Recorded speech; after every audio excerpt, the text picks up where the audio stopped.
মাহফিলের আওয়াজ শুনে থাকে, ইসলামের কথাগুলো জানার জন্য হিন্দুরা পর্যন্ত জরুরি এই মাঠে উপস্থিত হওয়া। মুসলমান তো দূরের কথা, মুসলমান তো আসতেই হবে যদি সে পরিপূর্ণ ইমানদার পাক্কা মুসলমান হয়ে থাকে। বলেন জোরে আওয়াজ দিয়ে। আল্লাহ তাআলা বলেন, ইন্নাল্লাহা লা ইউগাইয়িরু মা বিকওমিন, আমি তো তোমাকে ধরে আনবো না, আমি তোমাকে ধরে পরিবর্তন ঘটাবো না, এটা আমি আল্লাহ পাকের শান না। আমি পারি হাত্তা ইউগাইয়িরু মা বিআনফুসিহিম, যতক্ষণ পর্যন্ত তুমি নিজে পরিবর্তন না হবে, যতক্ষণ পর্যন্ত তুমি নিজে হেদায়েতের পথে না আসবে, যতক্ষণ পর্যন্ত তুমি মনে না করবে যে আমার জন্য হেদায়েত দরকার, আমি যাই, ততক্ষণ পর্যন্ত আমি আল্লাহ তোমাকে পরিবর্তন ঘটাবো না, তোমাকে ধরে আমি আনবো না। মুহতারাম উপস্থিতি, আল্লাহ তাআলা এই জন্য হাদিসে কুদসির মধ্যে বলেন, আমি আল্লাহ তাআলা ইচ্ছা করলে তোমাদেরকে বাধ্য করতে পারতাম। হাদিসে কুদসি দিয়ে বয়ানটা শুরু করতে চাই। আল্লাহ তাআলা বলতেছেন, উনজুর ইলা সামাই ওয়া ইরতিফাইহা, তোমরা একটু আসমানের দিকে দেখো আর আসমানের বিশালতার দিকে একটু দেখো। আমি আল্লাহ রাব্বুল আলামিন আসমানটাকে দাঁড় করিয়ে রেখেছি, তারাউনাহু বিগাইরি আমাদিন, তুমি দেখবে আসমানের কোনো খুঁটি নেই, খুঁটি ছাড়া আমি আসমানটাকে দাঁড় করিয়ে রেখেছি। তাও আবার সাবআ সামাওয়াতিন তিবাকা, একটা মাত্র আসমান না, 7টা আসমান, একটার উপরে একটা আমি আল্লাহ দাঁড় করিয়ে রেখেছি। আরো শুনলে আশ্চর্য হবে, একটা আসমান থেকে আরেকটা আসমান পর্যন্ত দূরত্ব হলো, জমিন থেকে নিয়ে আসমান পর্যন্ত, প্রথম আসমান পর্যন্ত 500 বছরের রাস্তা, প্রথম আসমান থেকে দ্বিতীয় আসমান পর্যন্ত আবার 500 বছরের রাস্তা। তারপরে আমি আল্লাহ দ্বিতীয় আসমান তৈরি করেছি, এরপরে এতটুকু খালি, এরপরে আবার তৃতীয় আসমান তৈরি করেছি। এভাবে আমি মাওলা পাক শুধুমাত্র একটি আসমান নয়, একে একে 7টা আসমানকে বিগাইরি আমাদিন, খুঁটি ছাড়া, রশি ছাড়া আমার হুকুমের উপরে আমি টানিয়ে রেখেছি। আল্লাহু আকবার, বড় জোরে আওয়াজ। আমি কি আল্লাহ ইচ্ছা করলে তোমাকে, তোমার মতো 3.5 হাতওয়ালা বডিকে আমি আল্লাহ নাচাইতে পারতাম না? অবশ্যই পারতাম। তোমাকে তো আমি বাধ্য করতে পারতাম। এত বড় আসমানকে আমি আল্লাহ কন্ট্রোল করতে পারলে, তোমার মতো আব্দুর রহিম, আব্দুল করিমকে কন্ট্রোল করা আমি মাওলা পাকের জন্য কোনো ব্যাপার নয়। চিৎকার দিয়ে বলো ঠিক কিনা? তাহলে তামাশা দেখার কি আছে আজকে? তুমি কেন বাজারঘাট করতে আসলে তুমি আসবে মাহফিল শোনার জন্য, তুমি আসবে হেদায়েতের পথে আসার জন্য। তুমি কেন আজকে দোকানে? তুমি কি মুসলমানের বাচ্চা না? এখানে কোরআনের আলোচনা হচ্ছে আর তুমি তামাশা করতেছো দূরে দাঁড়িয়ে দাঁড়িয়ে। আল্লাহ পাক বলেন, উনজুর ইলা শামসি ওয়া শুআইহা, দেখ তুই একটু সূর্যের দিকে তাকা, সূর্যের কিরণ আর বিশালতার দিকে একটু দেখো, সূর্যের কিরণটার দিকে একটু দেখো।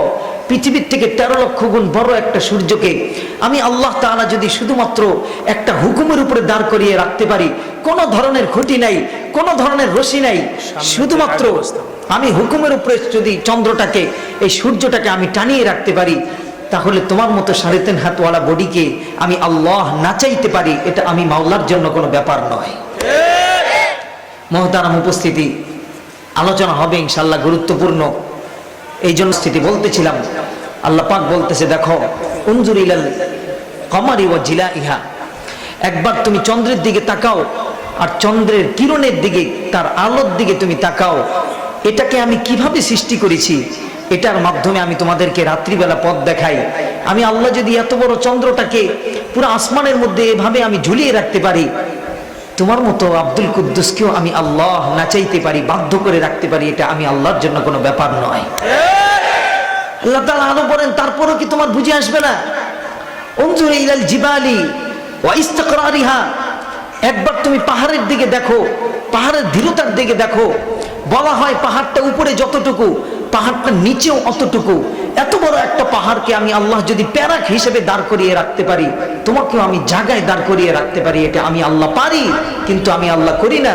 তুমি যতক্ষণ পর্যন্ত না আসবে ততক্ষণ পর্যন্ত আমি আল্লাহ টেনে টেনে তোমাকে হেদায়েতের পথে আনবো না। আল্লাহ তাআলা বলেন, তারপরেও কি বুঝে আসবে না? উনজুর ইলাল আরদি ওয়া ইত্তিসাইহা, একবার জমিনের দিকে তাকাও, জমিনের বিশালতার দিকে একটু দেখো। পুরা জমিনটাকে আমি আল্লাহ পানির উপরে দাঁড় করিয়ে রেখেছি।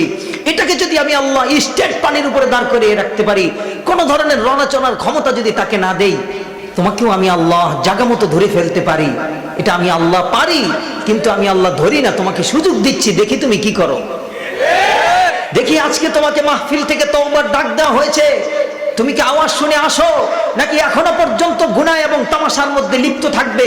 আমি আল্লাহ এটা চেয়ে চেয়ে দেখবো আজকে। আল্লাহ তাআলা বলেন উনজুর ইলাল বিহারি ওয়া আমওয়াজিহা, তুমি একটু সমুদ্রের দিকে দেখো আর সমুদ্রের বিশাল বড় ঢেউগুলার দিকে একটু দেখো।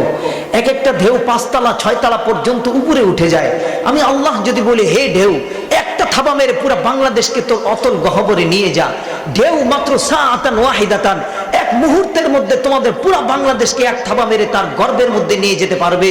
আমি আল্লাহ ঢেউকে এত বড় ক্ষমতা দান করেছি, কিন্তু আমি আল্লাহ সেই বড় বড় ঢেউগুলাকে আমি নিয়ন্ত্রণ করতেছি, কন্ট্রোল করতেছি। শোনো, এত বড় ঢেউকে যদি আমি আল্লাহ কন্ট্রোল করতে পারি, তোমাকেও পারি। এটা আমি আল্লাহর জন্য, মাওলা পাকের জন্য কোনো ব্যাপার নয়।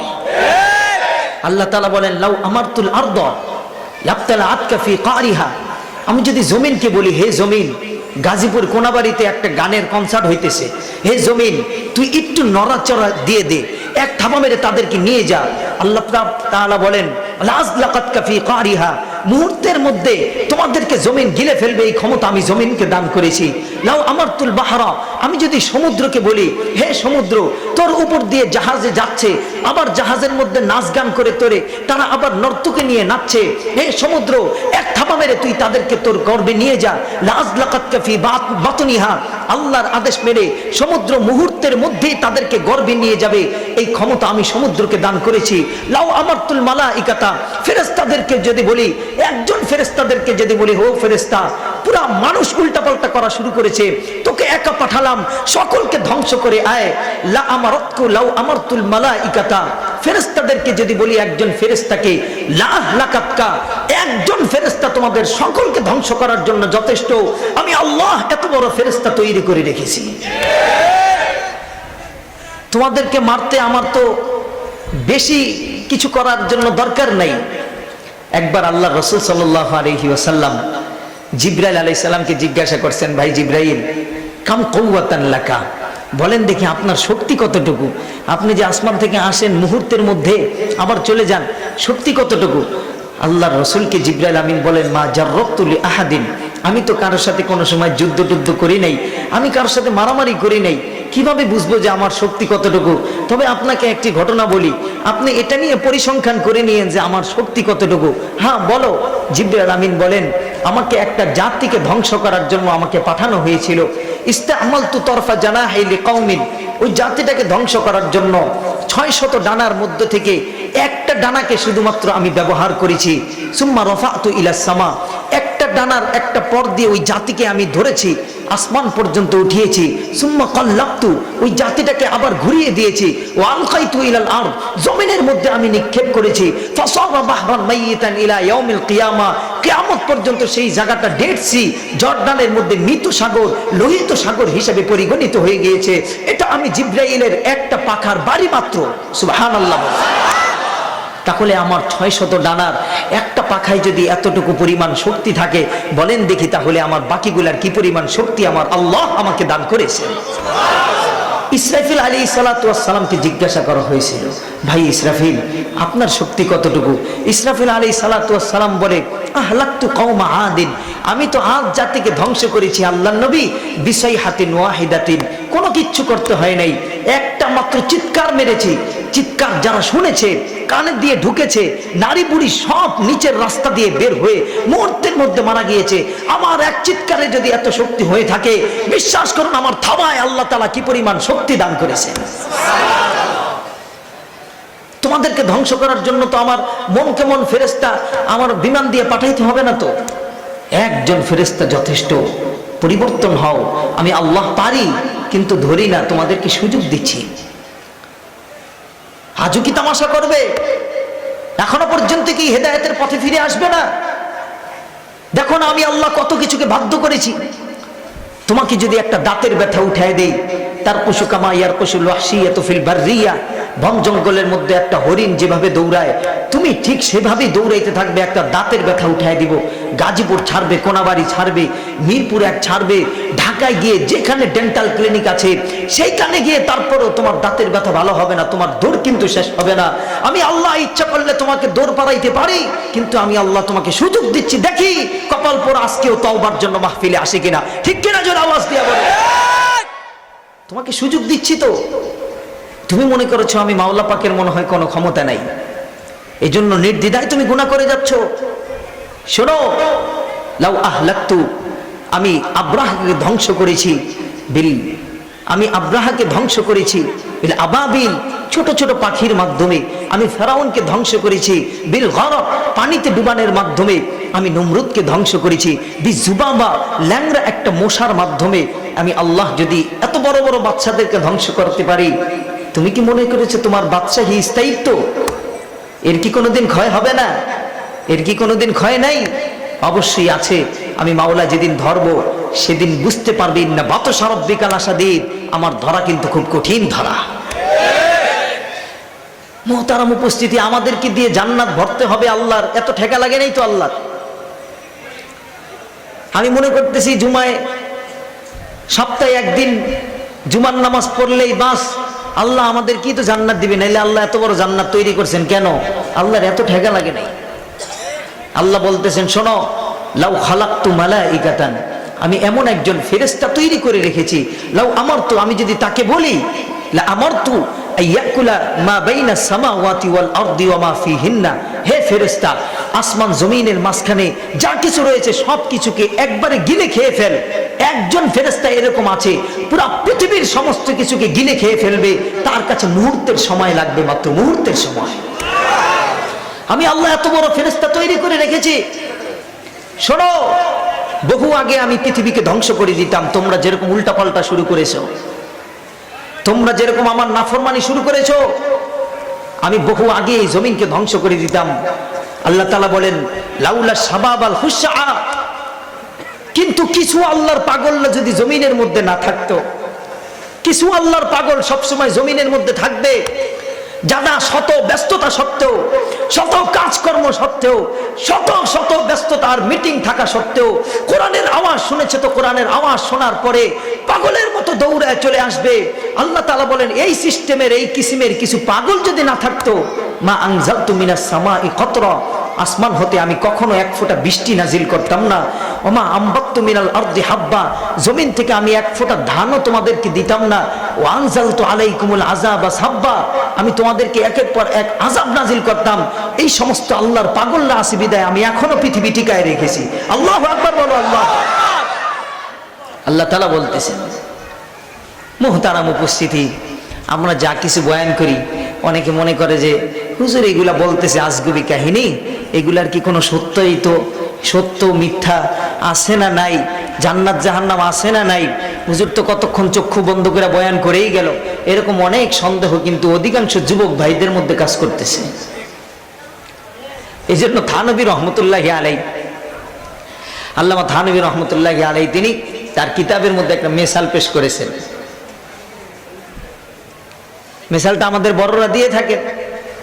এক পুকুরের মধ্যে এক কাতল আর পুঁটি, তো কাতল মাছ আর পুঁটি মাছ খুব বাহাদুরিতে আছে। একজন মানুষ একটা বসি ফালাইলো মাছ ধরার জন্য।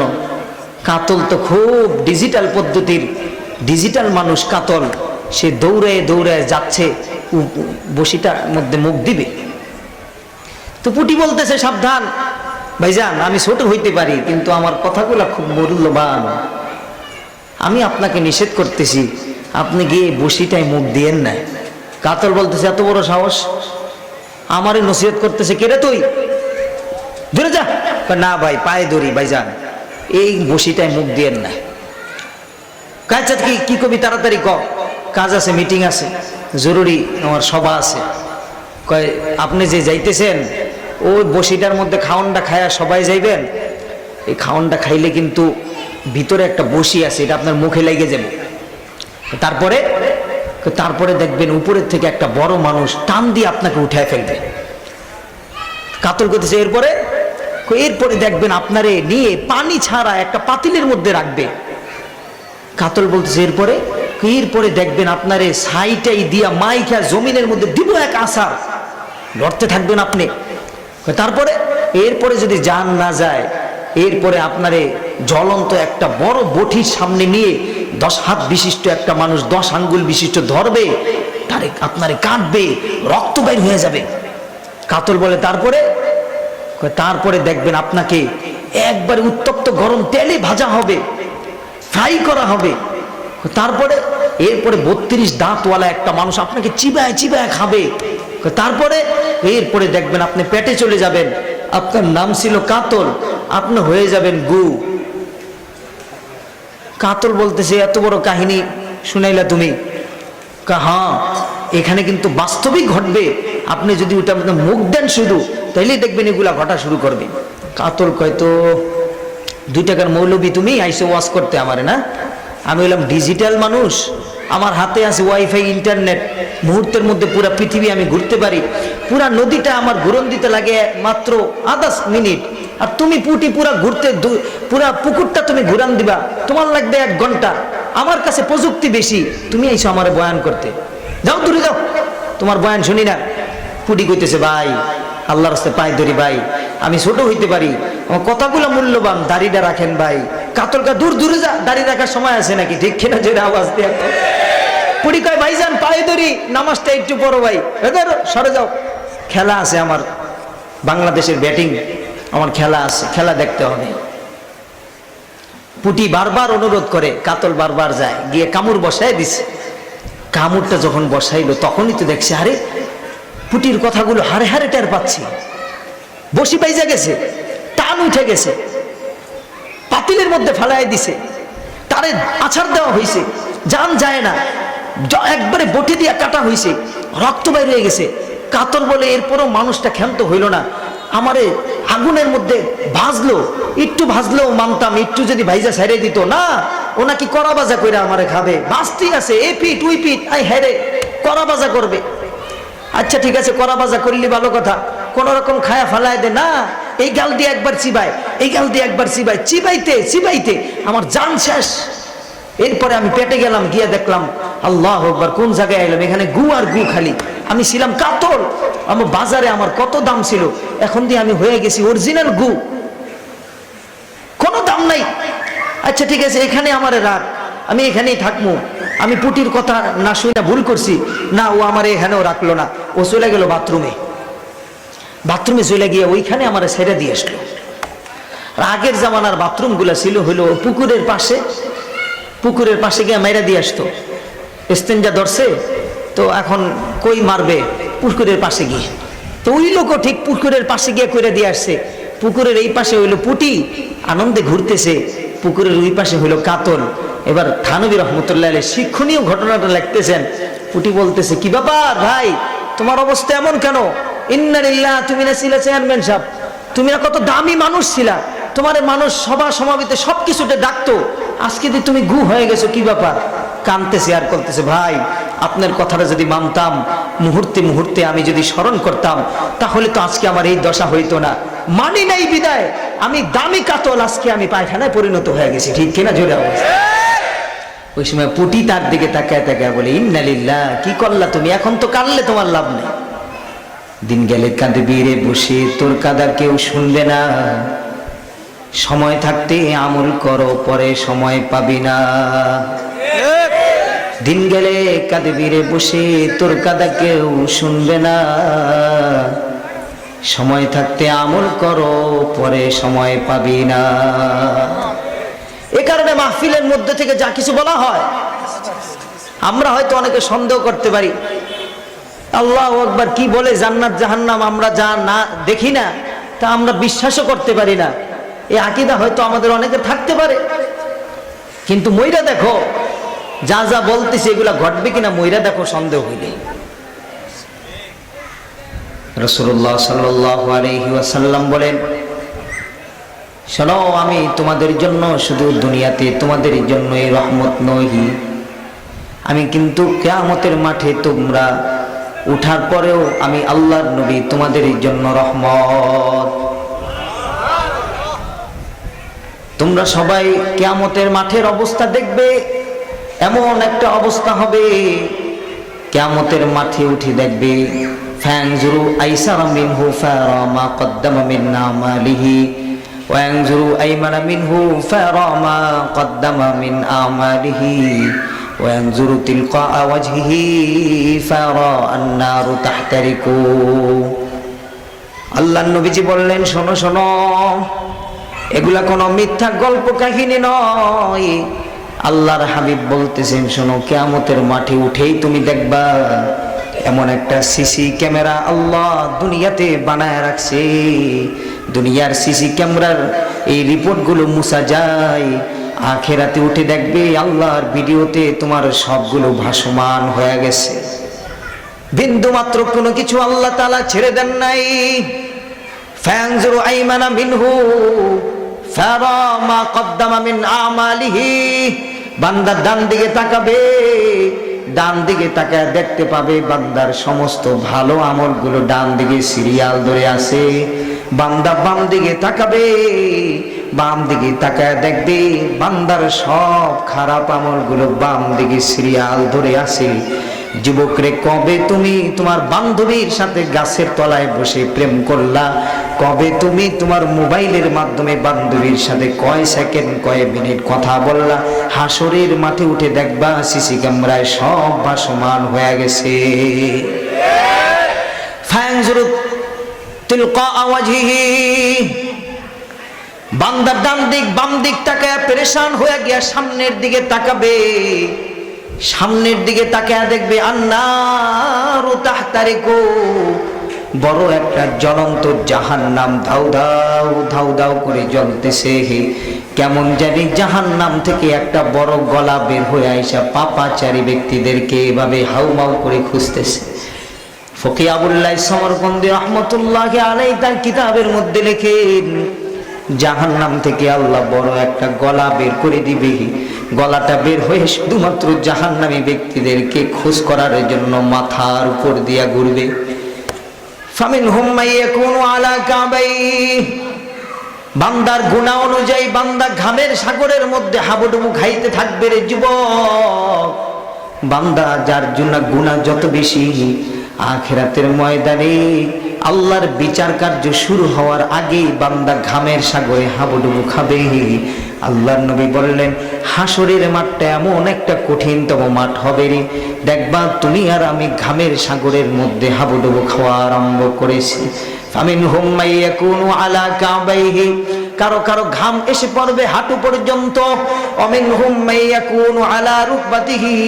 কারো কারো ঘাম চলে আসবে একবারে টাকনু থেকে হাঁটু পর্যন্ত। অমিনহুম মাইয়াকুনু আলা তারকাতিহি। কারো কারো ঘাম চলে আসবে নাভি পর্যন্ত। অমিনহুম মাইয়াকুনু ইলাল হুলকুম। কারো কারো ঘাম চলে আসবে গলা পর্যন্ত। বান্দা সামনের দিকে তাকাবে, বাম দিক ডান দিক তাকায় কোনো কিছু পাবে না। হাজার হাজার বছর চলে যাইতেছে, বিচার কার্য শুরু হয় না। দোস্তরে, আখিরাতের ময়দানের একদিন, দুনিয়ার ময়দানের 50,000 বছর মিলে আখিরাতের একদিন। তার মানে তোমার আর আমার আল্লাহ না করুন যদি জাহান্নামের ফয়সালা হয়ে যায়, একদিন জাহান্নামের ফয়সালা হইলে 50,000 বছর জাহান্নামের আগুনে জ্বলতে হবে। হে যুবক, তুমি জ্বলতে পারবা কিনা? জোরে আওয়াজ দিয়া বলো, জ্বলতে পারবা? তাহলে আজকের ময়দান থেকে তুমি গুনাহ ছাইরা দেওয়ার জন্য ওয়াদা কইরা লও। আল্লাহর নবী বললেন, সকল মানুষগণ এদিক সেদিক তাকায়া ব্যতিব্যস্ত হয়ে গিয়া কি করবে? পেরেশান। আল্লাহর বিচার কার্য শুরু হয় না, আবার মানুষগুলো ঘামের সাগরে হাবুডুবু খাইতেছে। উপরের দিকে তাকায়া দেখবে আশ-শামসু তাজনু মিন রাসিন নাস। সূর্য মাথার উপরে এসে টকবক টকবক করতেছে। সূর্যের তাপের কারণে মানুষের মগজগুলো ঠাস ঠাস করে কেমন যেন ফেটে যায়। মানুষের নিচের দিক থেকে তামার গরমের কারণে মানুষের নিচেও তাপ, উপরেও তাপ, কেমন জানি ব্যস্ত হইয়া মানুষগুলো দৌড়াদৌড়ি করা আরম্ভ করবে। হযরত আদম আলাইহিস সালাতু ওয়াস সালামের কাছে, আদমের কাছে গিয়া বলবে, আনতা আবুনা, আপনি আমাদের পিতা, আল্লাহ আপনাকে সৃষ্টি করে জান্নাতের মধ্যে রাখছেন। আব্বা জান, আজকে একটু আল্লাহকে বলেন না, আজকের বিচারটা আল্লাহ যেন একটু শুরু কইরা দেয়। আদম আলাইহিস সালাতু ওয়াস সালাম দেখবে সমস্ত মানুষ আমার দরবারে চলে আসছে, এখন কিন্তু আমি কি করি? আদম আলাইহিস সালাতু ওয়াস সালামের পূর্বের কথা মনে চলে আসবে। আদম আলাইহিস সালাতু ওয়াস সালাম চিন্তা করবে, আজকে আল্লাহ কহারের রূপ ধারণ করে বিচার করতে বসবেন। আমি যে একবার গন্ধম ফল খেয়ে ফেলেছিলাম, না জানি ওইটাকে আল্লাহ ধরে আজকে আবার রাগান্বিত হয়ে যান কিনা। না না না, আমি পারবো না, তোমরা দৌড়ে ইব্রাহিম আলাইহিস সালামের কাছে চলে যাও। সবাই মিলে দৌড় দিবে ইব্রাহিম আলাইহিস সালাতু ওয়াস সালামের কাছে। ইব্রাহিম আলাইহিস সালাতু ওয়াস সালাম বলবে, না না, আজকে আমি এই মাঠে সুপারিশ করার কোনো অধিকার রাখি না। নবী হইতে পারি, কিন্তু আজকে আমি আল্লাহর সামনে এখন কথা বলবো না। যাও যাও, আল্লাহর প্রিয় একজন ব্যক্তি আছে হযরত নূহ আলাইহিস সালাম, তোমরা তার কাছে সুপারিশের জন্য চলে যাও। হযরত নূহ আলাইহিস সালাতু ওয়াস সালামের কাছে বান্দাগুলো এক দৌড় দিবে। সবাই গিয়া বলবে, হযরতে নূহ, আপনি আল্লাহর একজন প্রিয় বান্দা, আল্লাহ আপনাকে যখন সৃষ্টি করেছেন সমস্ত মানুষগুলোকে প্লাবন দিয়ে ধ্বংস করে ফেলেছিলেন, আল্লাহ আপনাকে এবং আপনার উম্মতদেরকে কিস্তির মধ্যে বাঁচিয়ে রেখেছিলেন। কয়, হ্যাঁ, তাহলে আপনি আল্লাহর প্রিয় বান্দা, কোনো সন্দেহ নাই। তাড়াতাড়ি আমাদের জন্য আল্লাহর দরবারে আপনি একটু সুপারিশ করেন। হযরত নূহ আলাইহিস সালাতু ওয়াস সালাম লোকগুলারে বুঝায় সমঝায় বলবে, ভাইরে, আজকের ময়দান কিন্তু কঠিন এক ময়দান। ওই দেখো নবীরা পর্যন্ত স্টেজ সোজা হয়ে দাঁড়ায় আছে, না জানি আল্লাহ কোন সময় কি হুকুম দান করেন। কাজী তোমরা আজকে চলে যাও, আল্লাহর প্রিয় বান্দা আছে কালিমুল্লাহ, আল্লাহর সাথে কথা বলছে মুসা, তার কাছে তোমরা চলে যাও। মুসা আলাইহিস সালাতু ওয়াস সালামের কাছে বান্দা চলে যাবে। মুসা আলাইহিস সালাতু ওয়াস সালাম বলবে, বান্দারে, হে আমার উম্মতগণ সহ সকল মানুষগণ হযরত ঈসার কাছে চলে যাও, আমি আজকে কথা বলতে পারবো না। সবাই দৌড় দিয়া হযরত ঈসা আলাইহিস সালাতু ওয়াস সালামের কাছে যাবে। হযরত ঈসা আলাইহিস সালাতু ওয়াস সালাম বলবে, আই হায়, কপাল পুড়ে গেছে তোমাদের, কোথায় যাব? সবাই খেলে এখান থেকে ওখানে পাঠায়। হযরত ঈসা আলাইহিস সালাতু ওয়াস সালাম বলবে, ইন্না লিল্লাহ, আজকের ময়দানে যে ব্যক্তি সুপারিশ করব, তোরা তো তারে চিনলি না। আজকের ময়দানে সুপারিশের অধিকার কারো নাই, একমাত্র ওই যে আরশে আজিমের নিচে সেজদায় পড়ে আছে মুহাম্মাদুর রাসূলুল্লাহ সাল্লাল্লাহু আলাইহি ওয়াসাল্লামের দরবারে তোরা চলে যা। সবাই মিলে একটা দৌড় দিবে, হযরত মুহাম্মাদুর রাসূলুল্লাহ সাল্লাল্লাহু আলাইহি ওয়াসাল্লামের কাছে দৌড় দিয়া সবাই গিয়া পড়বে। হযরত মুহাম্মাদুর রাসূলুল্লাহ সাল্লাল্লাহু আলাইহি ওয়াসাল্লাম বলবে, আয় আয়, কই রে আমার উম্মতরা, আমি তোদেরকে দুনিয়ায় ভালোবাসি, আমি তোদেরকে আখিরাতের ময়দানেও তোদের জন্য আমি সুপারিশ করব। আল্লাহু আকবার। ওয়াজ কি চলবে না? এখানে থামাই দেব, কি বলেন? তাহলে বাইরের মানুষগুলো এইভাবে দাঁড়ায় আসে যে কি ব্যাপার ভাইজান, এই ভলান্টিয়ার ভাইরা, তাদেরকে ধরে ধরে একটু ডান পাশে ঢুকে দাও। হেদায়েতের কথা শোনার জন্য আমার ভাইরা বাইরের থেকে চাতক পাখির ন্যায় তাকে আসে। বলো আল্লাহু আকবার। ভলান্টিয়ার ভাইরা কই, যার সামনে একটু খালি জায়গা আছে, মেহেরবানি করে আপনি সামনের জায়গাটা একটু পূরণ করে বসেন। একটু সামনে আইসা বসি ভাই, সামনে আইসা বসি, সামনে আইসা বসেন। আমার মনে ফ্যানটা বন্ধ করে দিল, সামনে আসি ভাই, একটু সামনে আসো ভাই, একটু সামনে আসো, মেহেরবানি করে একটু সামনে আসি ভাই, সামনে আসেন। যারা বাইরে দাঁড়িয়ে আছি, মেহেরবানি করে একটু সামনে চলে আসি ভাই। বাম পাশে জায়গা আসেনি, হ্যাঁ, তাহলে আপনারা একটু মেহরবানি করে বাম দিকে চলে যান ভাই, যারা আছি ভলান্টিয়ার ভাইরা একটু সুন্দর করে, এখনো কিন্তু মূল বয়ান শুরু হয় নাই, ভূমিকা চলতেছে। সবাই মিলে একসাথে বসে বসে আজকে ইনশাআল্লাহ প্রাণ খুলে আমরা বয়ান শুনবো, রাজি আছি ইনশাআল্লাহ? তাহলে একটু শৃঙ্খলার পরিবেশ আমরা সবাইরে দান করি, আমরা একটু মজলিসটা একটু বসার মজলিস করে দিই। ফাফসাহু ইয়াফসাহিল্লাহু লাকুম, আল্লাহর জন্য যে ব্যক্তি বসার জায়গা করে দিবে, আল্লাহ তাকে জান্নাতে বসার জায়গা করে দিবে।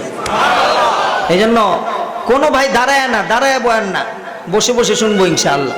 যারা তামাশা দেখার জন্য আসছে এরা বাড়ি গিয়ে ঘুমাই,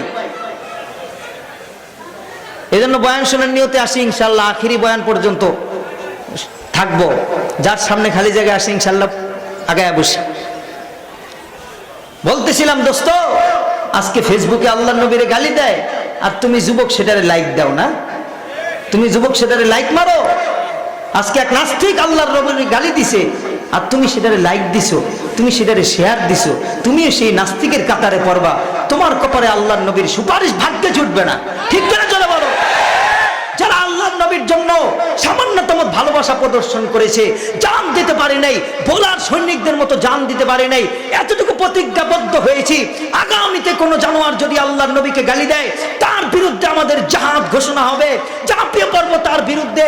এতটুকু ভালোবাসা তোমার আমার জন্য কিয়ামতের ময়দানে আল্লাহর নবীর সুপারিশ পাওয়ার জন্য নাজাতের জরিয়া হইতে পারে, নাজাতের জরিয়া হইতে পারে। ঠিক করে জোরে আওয়াজ করে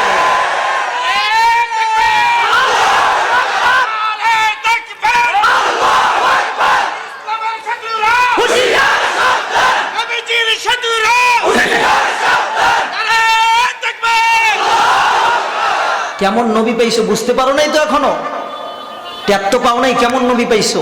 মইরা দেখো আমাদের নবীর কি প্রয়োজনীয়তা আছে না নাই। মুসলমান এক গ্লাস পানি পান করতে হলে কয়েকটা বিধান তার পালন করতে লাগে। ডান হাতে পানি পান করতে হবে, বসে পানি পান করতে হবে, 3 শ্বাসে পানি পান করতে হবে, পানি পান করার পরে আবার আলহামদুলিল্লাহ পড়তে হবে। ও দোস্ত, একটা মুসলমানের একটা গ্লাস পানি পান করতে যদি তার 4টা সুন্নত পালন করা লাগে, পুরো জীবন পরিচালনা করার জন্য আল্লাহর নবীর সুন্নতের কি তার কোনো প্রয়োজন নাই? জোরে আওয়াজ দিয়ে বলো। তাহলে আজকে তোমরা কেন গাফেল? কেন তোমাদের সন্তানগুলো আজকে বিপথে? মুহতারাম উপস্থিতি,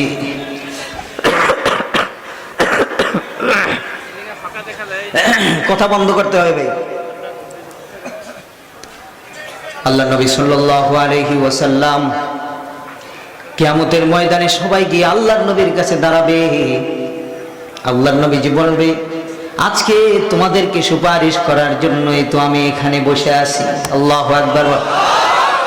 আজকে তোমাদেরকে এখানে সুপারিশ করার জন্যই তো আমি বসে আছি।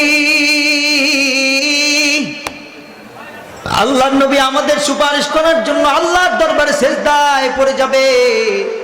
আল্লাহর দরবারে সিজদায় পড়ে যাওয়ার সাথে সাথে আল্লাহ বলবে, হাবিব গো,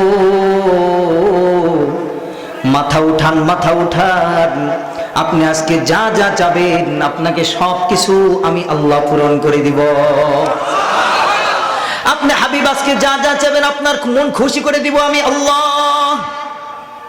আপনি যদি আপনার উম্মতদেরকে জাহান্নাম থেকে মুক্তি দিতে চান, আমি আল্লাহ আপনাকে অপশন দিয়ে দিলাম, যান যান।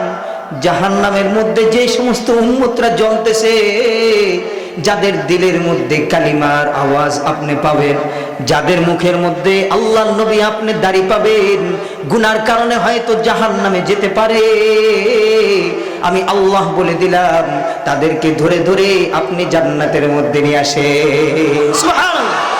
আল্লাহর নবীকে এতটুকু অপশন আল্লাহ তাআলা দান করবেন। কত বড় আল্লাহর নবী, আমাদেরকে কিয়ামতের মাঠেও আমাদের জন্য প্রয়োজন। এক সাহাবী আল্লাহর নবীকে প্রশ্ন করলেন, আল্লাহর নবী, দুনিয়ায় আমরা তো সমস্ত কাজে আপনাকে খুঁজি, আখিরাতের ময়দানে আমাদের যখন প্রয়োজন হব আপনাকে কোথায় আমরা পাবো? আল্লাহর নবী সাল্লাল্লাহু আলাইহি ওয়াসাল্লাম বললেন, শোনো, কিয়ামতের ময়দানে আমি হয়তো হাউজে কাউসারের পানি যেখানে পান করাবো ওইখানে আমি দাঁড়ায় থাকবো। এখানে না পাইলে বান্দার মিজানের দাড়িপাল্লার মধ্যে ওইখানে আমি দাঁড়ায় থাকবো। ওইখানে যদি তোমরা আমাকে না পাও ফুলসিরাতের পথ আমার উম্মতগণ যেন দৌড়ে পার হইতে পারে, এজন্য আমি আল্লাহর নবী সেইখানে দাঁড়ায় থাকবো। যুবক, আমি আমার উম্মতের জন্য কিয়ামতের ময়দানেও ব্যস্ত থাকব। একটা উম্মত যেন কাইটা কাইটা ফুলসিরাতের মধ্যে পইরা জাহান্নামে পইরা না যায়, আমি আল্লাহর নবী চেষ্টা করব তারে ধইরা একটু কোন রকম পার করে জান্নাতে প্রবেশ করে দেওয়া যায়। দুনিয়ায় সুন্নতের গলায় ছুরি চালায়া, নবীর সুন্নতের গলায় ছুরি চালাইবা, আর তোমারে নবী গিয়া ফুলসিরাত পার করে দিব, এত সহজ?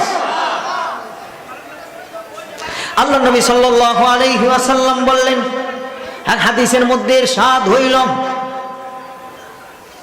উনুকু আদম ইয়াউমাল কিয়ামতি কা মানারাতিল মাসাজিদ।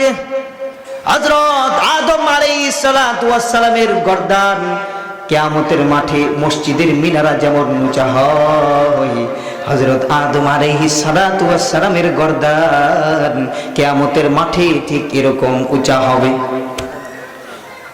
আদম আলাইহিস সালাতু ওয়াস সালাম ফায়ালতাফিতু ইয়ামিনা ওয়া শিমালা, ডান দিক এবং বাম দিকে তাকাবে। ডান দিক বাম দিকে তাকায়া হযরত আদম আলাইহিস সালাতু ওয়াস সালাম দেখবে সমস্ত সন্তানদেরকে, তার সমস্ত সন্তানদেরকে আদম আলাইহিস সালাতু ওয়াস সালাম দেখবে। হঠাৎ হযরত আদম ডাক দিবে, আইনা মুহাম্মদ, আইনা মুহাম্মদ। এই আজকের কিয়ামতের ময়দানে আখির জামানার নবী মুহাম্মদ কোথায়? হযরত মুহাম্মদুর রাসূলুল্লাহ সাল্লাল্লাহু আলাইহি ওয়াসাল্লাম এই কথা শোনার পরে বাজ পাখির মতো ঝাঁপ দিয়া দৌড় দিয়া আল্লাহর নবী আদম আলাইহিস সালাতু ওয়াস সালামের কাছে গিয়া পড়বে। আদম আলাইহিস সালাতু ওয়াস সালাম বলবে, হে মুহাম্মদ, তুমি কোথায় ছিলা? বলবে, আব্বা জান, ওইখানেই তো আমি ছিলাম। কয় যে তাকায় দেখো, ওই যে তোমার একটা উম্মত কেমন যেন ফেরেশতারা তাদের হাতগুলাকে ঘাড়ের সাথে বাইধা, পাও গুলাকে শিকল দিয়া বাইদা টাইনা টাইনা জাহান্নামের মধ্যে লয়ে যাইতেছে। আল্লাহর নবী জিজ্ঞাসা করবে, আব্বা গো, এটা যে আমার উম্মত, আপনি কেমনে চিনলেন? এটা তো মুসা আলাইহিস সালাতু ওয়াস সালামের উম্মত হইতে পারে, ঈসা আলাইহিস সালাতু ওয়াস সালামের উম্মত হইতে পারে। আব্বা জান আদম বলবে, না না মুহাম্মদ, তোমার উম্মতদের আজকে কিয়ামতের মাঠে আলাদা একটা নিদর্শন আল্লাহ দান করে দিছে। গুররাম মুহাজ্জালিন মিন আসারিল লুজুই। তোমার উম্মতগণ দিনে 5 বার মসজিদে গিয়া যেরকম ঠান্ডা পানি দিয়া ওযু করত, শীতের কনকনা শীতে তোমার উম্মতগণ যখন ওযুর পানিগুলা অঙ্গের মধ্যে লাগাইতো, ওই অঙ্গগুলা আজকে কিয়ামতের মাঠে তোমার উম্মতের ঝলমল ঝলমল করতে থাকবে। আমি তো শুধুমাত্র তোমার উম্মতের হাত পাও গুলা ঝলমল ঝলমল দেখে চিনলাম এটা তোমার উম্মত। আল্লাহর নবী তাকায় দেখবে আসলে একটা উম্মতকে ধইরা কেমন যেন শিকল দিয়া টাইনা টাইনা তারে জাহান্নামের মধ্যে নিয়ে যাওয়া হইতেছে। আল্লাহর নবী দৌড় দিয়া বলবে, কিফ ইয়া আইয়ুহাল মালাইকা, হে ফেরেশতার দল, এখানে একটু থামো, এখানে একটু থামো। আমার উম্মতটার কি দোষ, কি দোষে তুই তারে জাহান্নামে লয়ে যাইতেছ? আল্লাহর নবীরে বলবে, আল্লাহর নবীজি, এই লোকের আমল নামার মধ্যে নেকির পাল্লা কম হইছে আর বদির পাল্লা বেশি, গুনার কাজ বেশি, বিদায় তার জন্য জাহান্নামের ফয়সালা হয়ে গেছে। আল্লাহর নবী লোকটার চেহারা একটু ভালো করে তাকায় দেখবে। আল্লাহর নবী তাকায় দেখে বলবে, হে ফেরেশতা, আমার সামনে তোরা আবার একটু এই ওজনটা কর, আবার বান্দার আমল নামা মাপ দে। ফেরেশতারা বলবে, আল্লাহর নবীজি, মেহেরবানি করে মিজানের কাছে আসেন, আবার মাপ দিতেছি। মিজানের দাড়ি পাল্লার কাছে গিয়ে আবার যখন ফেরেশতারা মাপ দিবে, দেখবে আসলে নেকির পাল্লা কম, বদির পাল্লা ভারী। আল্লাহর নবী হাদিসের মধ্যে বর্ণনা করেন। তামবিহুল গাফিলিন নামক কিতাবে ফকি আবুল্লাহ সমরকন্দি রহমতুল্লাহি আলাইহি হাদিসটা আব্দুল্লাহ ইবনে আব্বাস থেকে তিনি নিয়ে আইসা বলে, আল্লাহর নবী ওই সময় বান্দার যখন জাহান্নামের ফয়সালা হয়ে যায়, পকেট থেকে ছোট্ট একটা কাগজের টুকরা বাইর কইরা দাড়িপাল্লার মধ্যে রেখে দিবে। হাদিসের মধ্যে বলা হচ্ছে দাড়িপাল্লার মধ্যে রাখতে দেরি, সঙ্গে সঙ্গে তার নেকির পাল্লা ভারী হইতে দেরি হয় নাই। আল্লাহু আকবার বলো জোরে আওয়াজ দিয়া, এ মুসলমানের কণ্ঠে বলো আল্লাহু আকবার। লোকটা হত চোখে আল্লাহর নবীর দিকে তাকায় বলবে, হে ভাই, কে আপনি? কেন এমন দিনে, এই কঠিন একটা দিনে কে আপনি আমাকে সহযোগিতার হাত বাড়ালেন? কে আপনি ভাই? আপনার কি পরিচয়? আল্লাহর নবী বলবে, হতভাগা উম্মত রে, আমারে বুঝি চিনলি না? আমি হলাম তোর নবী, আখিরি জামানার নবী, দুজাহানের বাদশা মুহাম্মদ সাল্লাল্লাহু আলাইহি ওয়াসাল্লাম। এই কথা বলার সাথে সাথে এই লোকটা আল্লাহর নবীকে জড়ায় ধরে বলবে, আল্লাহর নবী, কি জন্য আপনি আমার এত বড় একটা উপকার করেছেন? ওই যে আমার চাচাতো ভাই জাহান্নামের কীট হয়ে জ্বলতেছে, ওই যে আমার ফুফাতো ভাই জাহান্নামের মধ্যে জ্বলতেছে, ওই যে আমার খালাতো ভাই জাহান্নামের মধ্যে জ্বলে, আপনি এমন আদর সোহাগ লইয়া কি জন্য আমার পাশে আইসে আমারে মুক্তির ব্যবস্থা করে দিলেন গো আল্লাহর নবী? আল্লাহর নবী যে ওই সময় বলবেন, হাদিসের মধ্যে আসছে, হে যুবক ভালো করে শুনিয়া লও, তুমি একদিন মহব্বত করে আমি আল্লাহর নবীর প্রতি একটু দুরূদ শরীফ পাঠ করছিলা রে যুবক রে, এই দুরূদের হাদিয়াটা নাম সহ রওজা মুবারকের মধ্যে ফেরেশতারা পাঠায় দিছে। আজকের এই দিনে তুমি যখন জাহান্নামী হয়ে যাও, তোমার এই দুরূদের হাদিয়াটা আমার পকেটের মধ্যে আছে, ভাবলাম তোমার এই জিনিসটা দিয়ে একটু উপকার করা দরকার। বান্দারে, দুরূদের ইখলাস ভরা হাদিয়াটা তোমার সমস্ত গুনার চাইতেও বেশি ভারী, একবারে নেকের পাল্লা ভারী কইরা তোমার এই জান্নাতের ফয়সালা করে দিয়েছে। সুবহানাল্লাহ, বড় জোরে আওয়াজ দিয়া। নবীর প্রয়োজন দুনিয়াতেও আছে, নবীর প্রয়োজন আখিরাতে কিয়ামতের মাঠেও আছে, ঠিক কিনা? জোরে আওয়াজ দিয়া বলো। হে মুমিন মুসলমান, শুধুমাত্র তুমি আমি মুসলমানের জন্য আল্লাহর নবী রহমত না, আল্লাহর নবী একটা পশুর জন্য রহমত। একবার উঠ আইসা আল্লাহর নবীর সামনে মাথা ঝুঁকায় দিয়া বলে, আল্লাহর নবী গো, আপনি মানুষের জন্য রহমত, আপনি আমাদের জন্য রহমত। আল্লাহর নবীর সামনে উঠটা মাথা ঝুঁকায় কাঁদতেছে। আল্লাহর নবী বলে, কি হইছে? উটটা নালিশ দিয়েছে, আল্লাহর নবী, আপনার অমুক সাহাবী, আমার মালিক, সে আমারে ঠিক মতো খানা দেয় না, আপনি বলে দেন। আল্লাহর নবী বলছে, সাবধান সাহাবীরে, অবলা প্রাণীটারে তুই আর কোনোদিন কষ্ট দিবি না। আল্লাহর নবী মানুষের জন্য রহমত, গরু ছাগল গাদার জন্য রহমত। হে যুবক, তোমারে বলা হইল আল্লাহর নবীর সুন্নতটা দাড়ি তুমি রাখবানি, নাফরমানের মতো তুমি বইলা দিলা না আমি রাখবো না। আল্লাহর নবীর সুন্নতকে আমি 5 পয়সা দাম দেই না, অথচ দেখরে হাদিসের কিতাবের মধ্যে পাওয়া যায় একটা গাছ পর্যন্ত আল্লাহর নবীর কথা শুই না দৌড়ে দৌড়ে আল্লাহর নবীর কদমের সামনে চলে আয়।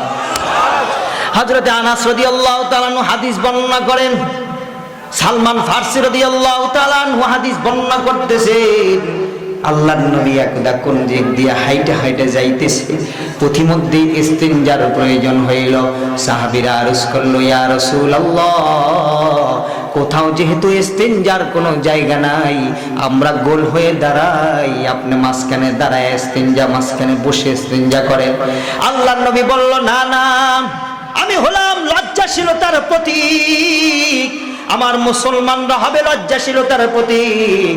হিন্দুরা রাস্তায় গিয়ে পায়খানা করতে পারে, আমার মুসলমান জাতি করতে পারে না, ঠিক কিনা? যেটা আমার ভারতের মধ্যে এখনো নাকি এরকম সংস্কৃতি আছে, পায়খানা ধরলে খোলা আকাশের নিচে গিয়া মাইরা আসে, ঠিক কিনা? জোরে কও। আল্লাহর কসম করে বলি, একটা মুসলমানের জন্য এটা কোনোদিন ইমান থাকতে তার পক্ষে সম্ভব না। কেননা মুসলমানের জন্য আল্লাহর নবী লজ্জাশীলতার প্রতীক, আল্লাহর নবী বললেন আমি লজ্জাশীল, আমি লজ্জাকে সবসময় প্রাধান্য দেই। আমার উম্মতরা আমার থেকে শিক্ষা গ্রহণ করবে। তোমাদের মাঝখানে এভাবে বসে তো আমি ইস্তেঞ্জা করতে পারবো না, কি করব? আল্লাহর নবী ডান দিক বাম দিকে তাকায়, দেখে দূরে 2-3টা গাছ দেখা যায়। সালমান ফার্সিকে বললেন, সালমান ফার্সি ওই যে 2-3টা গাছ রয়েছে, গাছগুলারে গিয়া বলবা আল্লাহর নবী তোমাদেরকে সালাম জানাইছে। সালমান ফার্সি দৌড় দিয়ে একটা গাছগুলার সামনে গিয়া বলছে, হে আইয়াতুহাস শাজারা, গাছ সকল তাকায় দেখো আল্লাহর নবী তোমাদেরকে সালাম দিয়েছে। সালমান ফার্সি বলে কথাটা বলতে দেরি আর গাছগুলা ঝুঁকা হইয়া সালামের উত্তর নিতে দেরি হয় না। সালমান ফার্সি বলছে তোমাদেরকে আল্লাহর নবী ডাকছে। অবলা প্রাণী গাছ নির্দেশ শোনা মাত্রই মানুষ যেরকম 100 ফিট 100 গতিতে দৌড় দেয়, গাছগুলা এরকম দৌড় দিয়ে আল্লাহর নবীর সামনে চলে আসছে। আল্লাহু আকবার কও মুসলমান। তুমি আর আমি আল্লাহর নবীর কথা শুনি না, দেখো গাছেও আল্লাহর নবীর কথা শুনে গাছগুলা দৌড়ে আইসা আল্লাহর নবীর বলতেছে, আল্লাহর নবী গো কেন ডাকছেন, তাড়াতাড়ি আমাদেরকে হুকুম দান করে। আল্লাহর নবী বললেন, উরিদু আন আস্তানজিয়া, গাছরে আমি ইস্তেঞ্জা করতে চাই, তাড়াতাড়ি ব্যবস্থা করে দাও। গাছগুলার সাথে সাথে গোল হয়ে এরকম ভাবে ঝুঁকা হয়ে গেছে। গাছের মধ্যে বৈশা আল্লাহর নবী ইস্তেঞ্জা করলেন, গাছগুলা আবার নিজ জায়গায় গিয়ে দাঁড়ায় গেছে। মুজিজাতুন নবী সাল্লাল্লাহু আলাইহি ওয়াসাল্লাম কিতাবটা খুলে দেখো, ইহুদির জন্য আল্লাহর নবীর রহমত। আল্লাহর নবীর মসজিদ নববীর মধ্যে একজন ইহুদি হঠাৎ করে গিয়ে পেশাব করে দিল। বাবাল ইহুদি ফি মসজিদিন নবী সাল্লাল্লাহু আলাইহি ওয়াসাল্লাম। আল্লাহর নবী সাহাবীদেরকে বললেন, সাহাবীরা থামো রে, এখনই যাই ইহুদিরে কিল ঘুষি মাইরা থাপ্পড় মারা শুরু কইরো না, তারে পেশাবটা করতে দাও। পেশাব করার পরে আমি আল্লাহর নবী তাকে সমস্ত কিছু বুঝায়া বলবো। পেশাব করার পরে আল্লাহর নবীজি ইহুদিরে ডাক দিয়া বললেন, ইহুদিরে মসজিদ তো বানাইছি পেশাব করার জন্য নয়, মসজিদ বানানো হয়েছে একমাত্র ইবাদত বন্দি করার জন্য, কেন তুমি পেশাব করলা? ইহুদি বলে, আল্লাহর নবী গো আমি তো বুঝতে পারি না। আল্লাহর নবীজি বললেন, ঠিক আছে সামনের দিক থেকে আর এমন কাজ কইরো না, তাড়াতাড়ি তুমি চলে যাও। ইহুদি মসজিদে নববীর বাইরে গিয়ে একজন মানুষকে বলতেছে, ইন্না লিল্লাহ, এমন একজন মুসলমানদের নবী আমি দেখলাম, লা জরবানি ওয়ালা শাতামানি ওয়ালা কাহারানি, তাদের মসজিদকে নাপাক করে দিয়েছি, ধমকও দেয় নাই, মারেও নাই, গালিও দেয় নাই। আমি ইহুদি তো ফিরে যাইতে আসি নাই, আমি এক্ষুনি মুহাম্মাদের হাতে হাত রেখে পড়তে চাই, লা ইলাহা ইল্লাল্লাহু মুহাম্মাদুর রাসূলুল্লাহ সাল্লাল্লাহু আলাইহি ওয়াসাল্লাম। বলো, শুধু আমার আর তোমার জন্য রহমত নয়, গোটা বিশ্ববাসী, গোটা সমস্ত কিছুর জন্য আল্লাহর নবী রহমত। আল্লাহর নবীর কথাগুলো আমরা মানতে রাজি আছি কিনা? এই যে এখন মূল বয়ান শুরু হইতেছে, নবী সাল্লাল্লাহু আলাইহি ওয়াসাল্লাম বলেন, শুনো রে আমার উম্মতগণ, কিয়ামতের মাঠে আমি যখন দেখব সব কিছু ভীত সন্ত্রস্ত অবস্থায় দাঁড়ায় আছে, সবাই সব জায়গায় ভীত সন্ত্রস্ত অবস্থায় দাঁড়ানো, আল্লাহ তাআলা এখনো বিচার করার জন্য চেয়ারে বসেন নাই, বিচার করার জন্য আল্লাহ এখনো আসেন নাই। আল্লাহর নবীজি বলবেন, আল্লাহ তাআলা সর্বপ্রথম ওই গেটের মধ্যে ওই বাব তথা আল্লাহ রাব্বুল আলামিন কুরসি এবং চেয়ারের মধ্যে এসে আরশের নিচে 3টা জিনিসকে আল্লাহ তাআলা আশ্রয় দান করে দিবে। সর্বপ্রথম বসে আরশের নিচে 3টা জিনিসকে স্থান দান করবেন। সালাতুন তাহতাল আরশি ইয়াউমাল কিয়ামাহ, 3টা জিনিসকে কিয়ামতের মাঠে আল্লাহ তাআলা আরশের নিচে আশ্রয় দান করবেন। আল্লাহর রাসূল বলে, এই 3টা জিনিস আল্লাহ রাব্বুল আলামিনের সাথে কথা বলতে থাকবে। এই 3টা জিনিস ইজাদিলু মাআল্লাহ, আল্লাহর সাথে নিয়মিত ঝগড়া করা আরম্ভ করে দিবে। কারো কারো পক্ষে এই 3টা জিনিস কথা বলবে, কারো কারো বিপক্ষে তিনটা জিনিস জ্বালায় যাবে। আল্লাহর নবীজি বললেন এই তিনটা যার পক্ষে দাঁড়াবে আল্লাহ অবশ্যই তাকে জান্নাত দান করে দিবেন। তিনটা যদি বিপক্ষে দাঁড়ায় জাহান্নাম ছাড়া মুমিন আমাদের কোনো উপায় নাই। আল্লাহর নবীজি বললেন সালাসুন তাহতাল আরশি ইয়াউমাল কিয়ামাহ, কিয়ামতের মাঠে তিনটা জিনিস আরশের নিচে স্থান গ্রহণ করবে। এক নাম্বার হলো আল কোরআন, এক নাম্বার হলো কোরআন, দ্বিতীয় নাম্বার হইল ওয়াল আমানাত, দ্বিতীয় নাম্বার হইল আমানত, তৃতীয় নাম্বার হইল ওয়ার রেহিম তথা আত্মীয়তার বন্ধন। তিনটা জিনিস আল্লাহর আরশের নিচে গিয়ে স্থান গ্রহণ করবে। সুবহানাল্লাহ। দোস্ত, শুধুমাত্র কান সুখ করার জন্য আজকের মাহফিল না, তোমাদের থেকে আমি সবক শুনতে চাই। হে যুবক, বলো দেখি এক নাম্বার কোন জিনিসটা আরশের নিচে স্থান পাবে? এক নাম্বার। আবার আরো জোরে, এক নাম্বার। দুই নাম্বার আমানত। দুই নাম্বার কোন জিনিস? তিন নাম্বার হলো আত্মীয়তার বন্ধন। মনে থাকবে না যুবক, মনে থাকবে না। আসো এগুলারে আমরা একটু বিস্তারিত তাহকিকের মধ্যে যাই। এক নাম্বার হইল কোরআন, আরশের নিচে আল্লাহ রাব্বুল আলামিন এটাকে স্থান দান করবে। একটু পিছনের থেকে বলতে চাই, হযরত দাউদ আলাইহিস সালাতু ওয়াস সালাম ইন্তেকালের প্রায় 500 বছর পর জাবুর কিতাব লেখা হয়। এমনকি তৎকালীন সময়ের 100 জন কবির কবিতাও জাবুর কিতাবের মধ্যে লেখার সময় তারা ঢুকায় দিয়েছে। তার মানে বোঝা গেল বর্তমান জামানায় যদি জাবুর কিতাব থাকে, এই কিতাবটা আসমানি গ্রন্থ হিসেবে আল্লাহ যেমন ভাবে নাজিল করলেন ঠিক সেরকম ভাবে এখন আর জাবুর কিতাব বাকি রয় নাই। আসে এবার মুসা আলাইহিস সালাতু ওয়াস সালামের উপরে নাজিল হলো তাওরাত। হযরত মুসা আলাইহিস সালাতু ওয়াস সালাম ইন্তেকালের 500 বছর পরে হযরত ঈসা আলাইহিস সালাতু ওয়াস সালাম জন্মের আরো শত বছর আগে তাতারীরা একবার আক্রমণ করে সমস্ত তাওরাতের কপিগুলো সাগরের মধ্যে ফেলায় দেয়। এরও প্রায় 100 বছর পরে মুসা আলাইহিস সালাতু ওয়াস সালামের উম্মতগণ বলেন এখন আমাদের তাওরাত কিতাব লেখা দরকার। হ্যাঁ, তাহলে লেখো। এক একজনে এক এক ভাবে তাওরাত কিতাব লেখা আরম্ভ করলো। বর্তমান সময়ে ব্ল্যাক সি নামক একটা লাইব্রেরি রয়েছে। ওই লাইব্রেরিতে 8টা তাওরাত বর্তমানে বাকি আছে, একটার সাথে আরেকটার কোনো মিল নাই। বোঝা গেল তাওরাত কিতাব বর্তমানে যেগুলা রয়েছে এটাও আসমানি গ্রন্থ হিসেবে বাকি রয় নাই। রইল হযরত ঈসা আলাইহিস সালাতু ওয়াস সালামের উপরে নাজিল হলো ইনজিল। ইনজিল নাজিল হইল সুরিয়ানি ভাষায়, তাকে অনুবাদ করা হইল ইংরেজি ভাষায়। অনুবাদ করতে গিয়ে তারা নামের জায়গায় নাম ব্যবহার না করে নামের অর্থগুলো তারা ব্যবহার করা আরম্ভ করলো। ইনজিল কিতাবের মধ্যে আমার তোমার নবীর নাম রয়েছে মুহাম্মদ, তারা কিন্তু অনুবাদ করতে গিয়ে মুহাম্মদ না লিখে তারা লিখলো দা বেস্ট ম্যান। বুঝে থাকলে বলো দেখি, কারণ নাম যদি হয় আব্দুর রহমান, তাহলে কি আমরা কোনো সময় বলি নাকি রহমানের গোলাম এদিকে আসো? এ কথাকে আমরা বলি নাকি কখনো? না না, মুসাম্মার দ্বারা সবসময় মুসাম্মাই ইসিম দ্বারা মুসাম্মা উদ্দেশ্য হয়। তার মানে নাম যার যেইটা এটা কোনোদিন তর্জমা উদ্দেশ্য হয় না। তারা তর্জমা করতে গিয়ে আল্লাহর নবীর নাম মুহাম্মদ না লিখে তারা লিখলো দা বেস্ট ম্যান। এমন হযরত ইউসুফ আলাইহিস সালাতু ওয়াস সালামের নাম তর্জমা করতে গিয়া তারা শুরুতে জ্যাট বাড়ায় দিয়া তারা বানায় দিল জোসেফ। হযরত ইয়াকুব আলাইহিস সালাতু ওয়াস সালামের নাম লিখতে গিয়া তারা বানায় দিল জ্যাকুব। হযরত ঈসা আলাইহিস সালাতু ওয়াস সালামের নামটা লিখতে গিয়ে তারা বানায় দিল জেসাস। এমনই পরিবর্তন করে একটা বিকৃত সাধন করে বর্তমান জামানায় ইনজিল কিতাবকে দাঁড় করায় রেখেছে।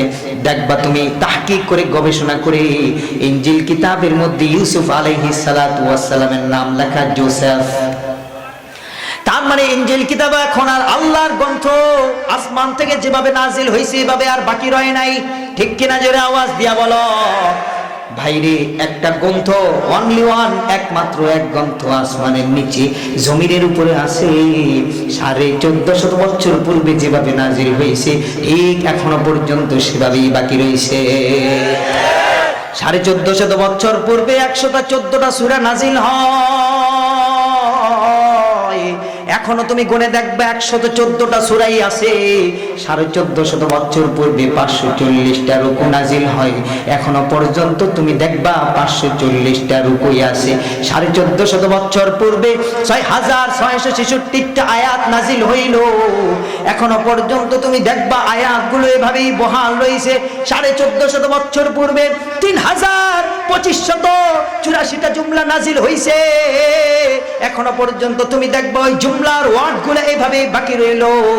1450 বছর পূর্বে 14টা সিজদা নাজিল হইল, এখনো পর্যন্ত তুমি যদি গণনা করতে যাও পরিসংখ্যানে তোমার কিন্তু 14টা সূরাই তোমার হাতে ধরা পড়বে। এখনো পর্যন্ত 1450 বছর পূর্বে 1771টা মদ নাজিল হইল, এখনো পর্যন্ত তুমি যদি টান গণনার হিসাবে হিসাব করতে চাও 1771টা মদ তোমার হাতে ধরা পড়বে। 1450 বছর পূর্বে 1,84,992টা নোক্তা যেমনে নাজিল হইল, এখনো পর্যন্ত নোক্তাগুলা এভাবেই বাকি আছে, মুহূর্তের মধ্যে একবারে বিন্দু মাত্র কোনো পরিবর্তন হয় নাই। আল্লাহু আকবার বলো। এটা আমাদের গ্রন্থ কোরআনে না মুসলমানের গ্রন্থ কোরআন। আল্লাহর নবী বললেন, মান ওয়াজআল কুরআন আমামাহু, কোরআন শরীফকে যে সব সময় সামনে রাখবে, কাদাহু ইলাল জান্নাহ, কোরআন শরীফটা তারে টাইনা টাইনা জান্নাতে নিয়ে যাইব। সুবহানাল্লাহ। তো সাহাবীরা আরজ করলো, আল্লাহর নবী সামনে রাখবো এর অর্থ কি? আল্লাহর নবীজি বললেন, তিলাওয়াতুল কোরআন, প্রত্যেকদিন একটু একটু কোরআন শরীফ তুমি তেলাওয়াত করবা। যুবক ফট করে লাফ দিয়ে দাঁড়ায় বলে, হুজুর আমি তো তেলাওয়াত করতে পারি না। শোনো, তোমার জন্য সুসংবাদ রয়েছে। আল্লাহর নবী একবার সাহাবীদেরকে রাত্রেবেলা বললেন, সাহাবীরা রে, কে আছো তোমাদের মধ্যে এরকম যে নাকি রাত্রেবেলা ঘুমানোর সময় একবারে আইয়ুজিজু আহাদুকুম আইয়াকরা সুলুসাল কোরআন, যে নাকি রাত্রেবেলা ঘুমানোর সময় কোরআন শরীফের 3 ভাগের 1 ভাগ তেলাওয়াত করে ঘুমাইবা? কে এমন আছো? সাহাবীরা বললেন, আল্লাহর নবী লা নাস্তাতিউ আবাদা, রাত্রিবেলা সময় কম, কোরআন শরীফের 3 ভাগের 1 ভাগ 10 পারা তেলাওয়াত করতে গেলে অর্ধেক রাত কাটিয়া যাবে। না না, আল্লাহর নবী আরেকটা সহজ করিয়া দেন। আল্লাহর নবীজি সাহাবীদেরকে ডাক দিয়া বলে, সাহাবীরা রে, বাশশিরু ওয়ালা তুনাফিরু, সুসংবাদ গ্রহণ কর। আসমান হতে জিবরাইল আইসা আমারে সুসংবাদ শোনায় গেছে, মান ক্বরাআ কুল হুয়াল্লাহু আহাদ মাররাতান ওয়াহিদা তাদিল সুলুসাল কোরআন। কুল হুয়াল্লাহু আহাদ যদি তুমি একবার পড়ো, তোমার কোরআন শরীফের 3 ভাগের 1 ভাগ 10 পারা পড়লে যে সওয়াব হয়, আল্লাহ তোমার আমলনামায় সঙ্গে সঙ্গে সেই সওয়াব দিয়ে দিবে। যদি কোনো ব্যক্তি কুল হুয়াল্লাহু আহাদ 2 বার পড়ে, 20 পারা কোরআন শরীফ পড়ার সমপরিমাণ সওয়াব। যদি কেউ 3 বার পড়ে, 1 খতম কোরআন শরীফ পড়ার সমপরিমাণ সওয়াব আমি আল্লাহ তোর আমলনামায় দিয়ে দেব। বান্দারে, দিনের বেলা পত্রিকা পড়তে পারলি, ইত্যাদি দেখতে পারলি, সাকিবুল হাসানের খেলাটা দেখতে পারলি, আমি মাওলার জন্য 3 বার কি কুল হুয়াল্লাহ পড়ার সুযোগ তোর হইল না? আল্লাহর নবীজি বললেন, এই সাহাবীরা তোমরা কে আছো এরকম রাত্রিবেলা ঘুমানোর আগে কোরআন শরীফের 4 ভাগের 1 ভাগ তেলাওয়াত করে ঘুমাইবা? সাহাবীরা বললেন, আল্লাহর নবী 6.5 পারা তেলাওয়াত করে ঘুমাবো, এটা তো বড় কষ্টকর। না না, পারবো না, আর একটু আপনি সহজ করিয়া দেন। আল্লাহর নবীজি বললেন, সাহাবীরা শোনো, মাত্র জিবরাইল আমিন আইসা সুসংবাদ দিয়ে গেছে, কুল ইয়া আইয়ুহাল কাফিরুন তাদিল রুবুআল কুরআন, কুল ইয়া আইয়ুহাল কাফিরুন, যদি বান্দা তুমি একবার পড়ো, কোরআন শরীফ 4 ভাগের 1 ভাগ পড়লে যে সওয়াব হয়, আল্লাহ তোমার আমলনামায় সেই সওয়াব দান করে দিবে। তার মানে কুল ইয়া আইয়ুহাল কাফিরুন 4 বার পড়লে 1 খতম কোরআন শরীফ পড়ার সমপরিমাণ সওয়াব। আল্লাহু আকবার বলো মুসলমান, আল্লাহু আকবার। 3 বার কুল হুয়াল্লাহ পড়লে 1 খতম কোরআন শরীফ পড়ার সমপরিমাণ সওয়াব। 4 বার কুল ইয়া আইয়ুহাল কাফিরুন পড়লে 1 খতম কোরআন শরীফ পড়ার সমপরিমাণ সওয়াব। আরেকদিন আল্লাহর নবী সাহাবীদেরকে বলতেছে, সাহাবীরা, আইয়ুজিজু আহাদুকুম আইয়াকরা নিসফাল কোরআন, তোমাদের মধ্যে এমন কি কেউ আসুনি যে নাকি রাত্রিবেলা ঘুমানোর আগে নিসফুল কোরআন, কোরআন শরীফের অর্ধেক তেলাওয়াত করে ঘুমাইবা? 15 পারা তেলাওয়াত করে ঘুমাইবা। আল্লাহর নবীর কাছে সাহাবীরা বলে, আল্লাহর নবী গো, কে এমন আছে 15 পারা তেলাওয়াত করবে? আল্লাহর নবীজি বললেন, সাহাবীরা রে, ইদা জুলজিলাতিল আরদু জিলজালাহা তাদিলু নিসফাল কুরআন। কেউ যদি একবার ইদা জুলজিলাতিল আরদু জিলজালাহা পড়ে, কোরআন শরীফের অর্ধেক পড়লে যে সওয়াব হয়, আল্লাহ তার আমলনামায় সেই সওয়াব দান করে দিবে। সুবহানাল্লাহ। তার মানে 2 বার ইদা জুলজিলাতিল আরদু জিলজালাহা পড়লে এক খতম কোরআন শরীফ পড়ার সমপরিমাণ সওয়াব আল্লাহ তোমার আমার আমলনামায় দিবে। ভাইজান রে, আজকের মাহফিল থেকে এগুলা পড়ার জন্য কারা কারা নিয়ত করতে রাজি আছো? আল্লাহু আকবার। আর জোরে আওয়াজ দিয়া কও আল্লাহু আকবার। নারায়ে তাকবীর দাও না, লোক নাই কোনো? নারায়ে তাকবীর, নারায়ে তাকবীর।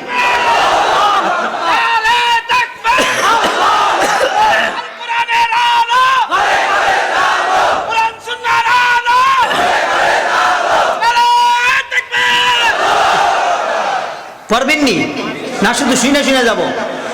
3 বার কুল হুয়াল্লাহ পড়লে 1 খতম, 4 বার কুল ইয়া আইয়ুহাল কাফিরুন পড়লে 1 খতম, 2 বার ইদা জুলজিলাতিল আরদু জিলজালাহা পড়লে আরেক খতম।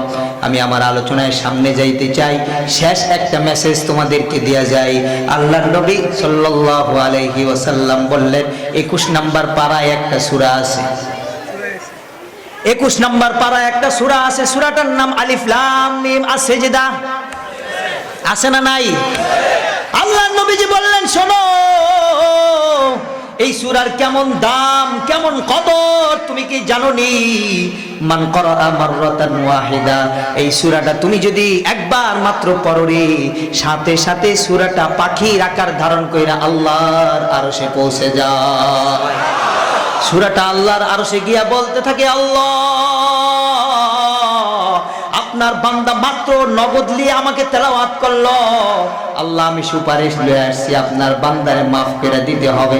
আল্লাহ তাকে বলে, বান্দারে, আমার বান্দার গুনাহ দেখা যায়, কাজেই তারে পরিপূর্ণ কিভাবে আমি মাফ করি? সূরাটা আল্লাহর সাথে ঝগড়া করা আরম্ভ করে দিবে। আল্লাহ, আপনি যদি আমারে তাই বান্দারে মাফ না করেন, তাহলে আমাকে আপনার কোরআন শরীফ থেকে মুইসা দেন, আমার কোনো প্রয়োজন নাই, আমি কোরআন শরীফের মধ্যে থাকতে চাই না। আর যদি রাখতেই চান, তাহলে তেলাওয়াতকারীকে আপনি এই মুহূর্তে মাফ করে দেন। আল্লাহর নবীজি বললেন, আল্লাহ রাব্বুল আলামিন সূরার ঝগড়া শুনে সাথে সাথে বান্দাকে মাফ করে দিবে।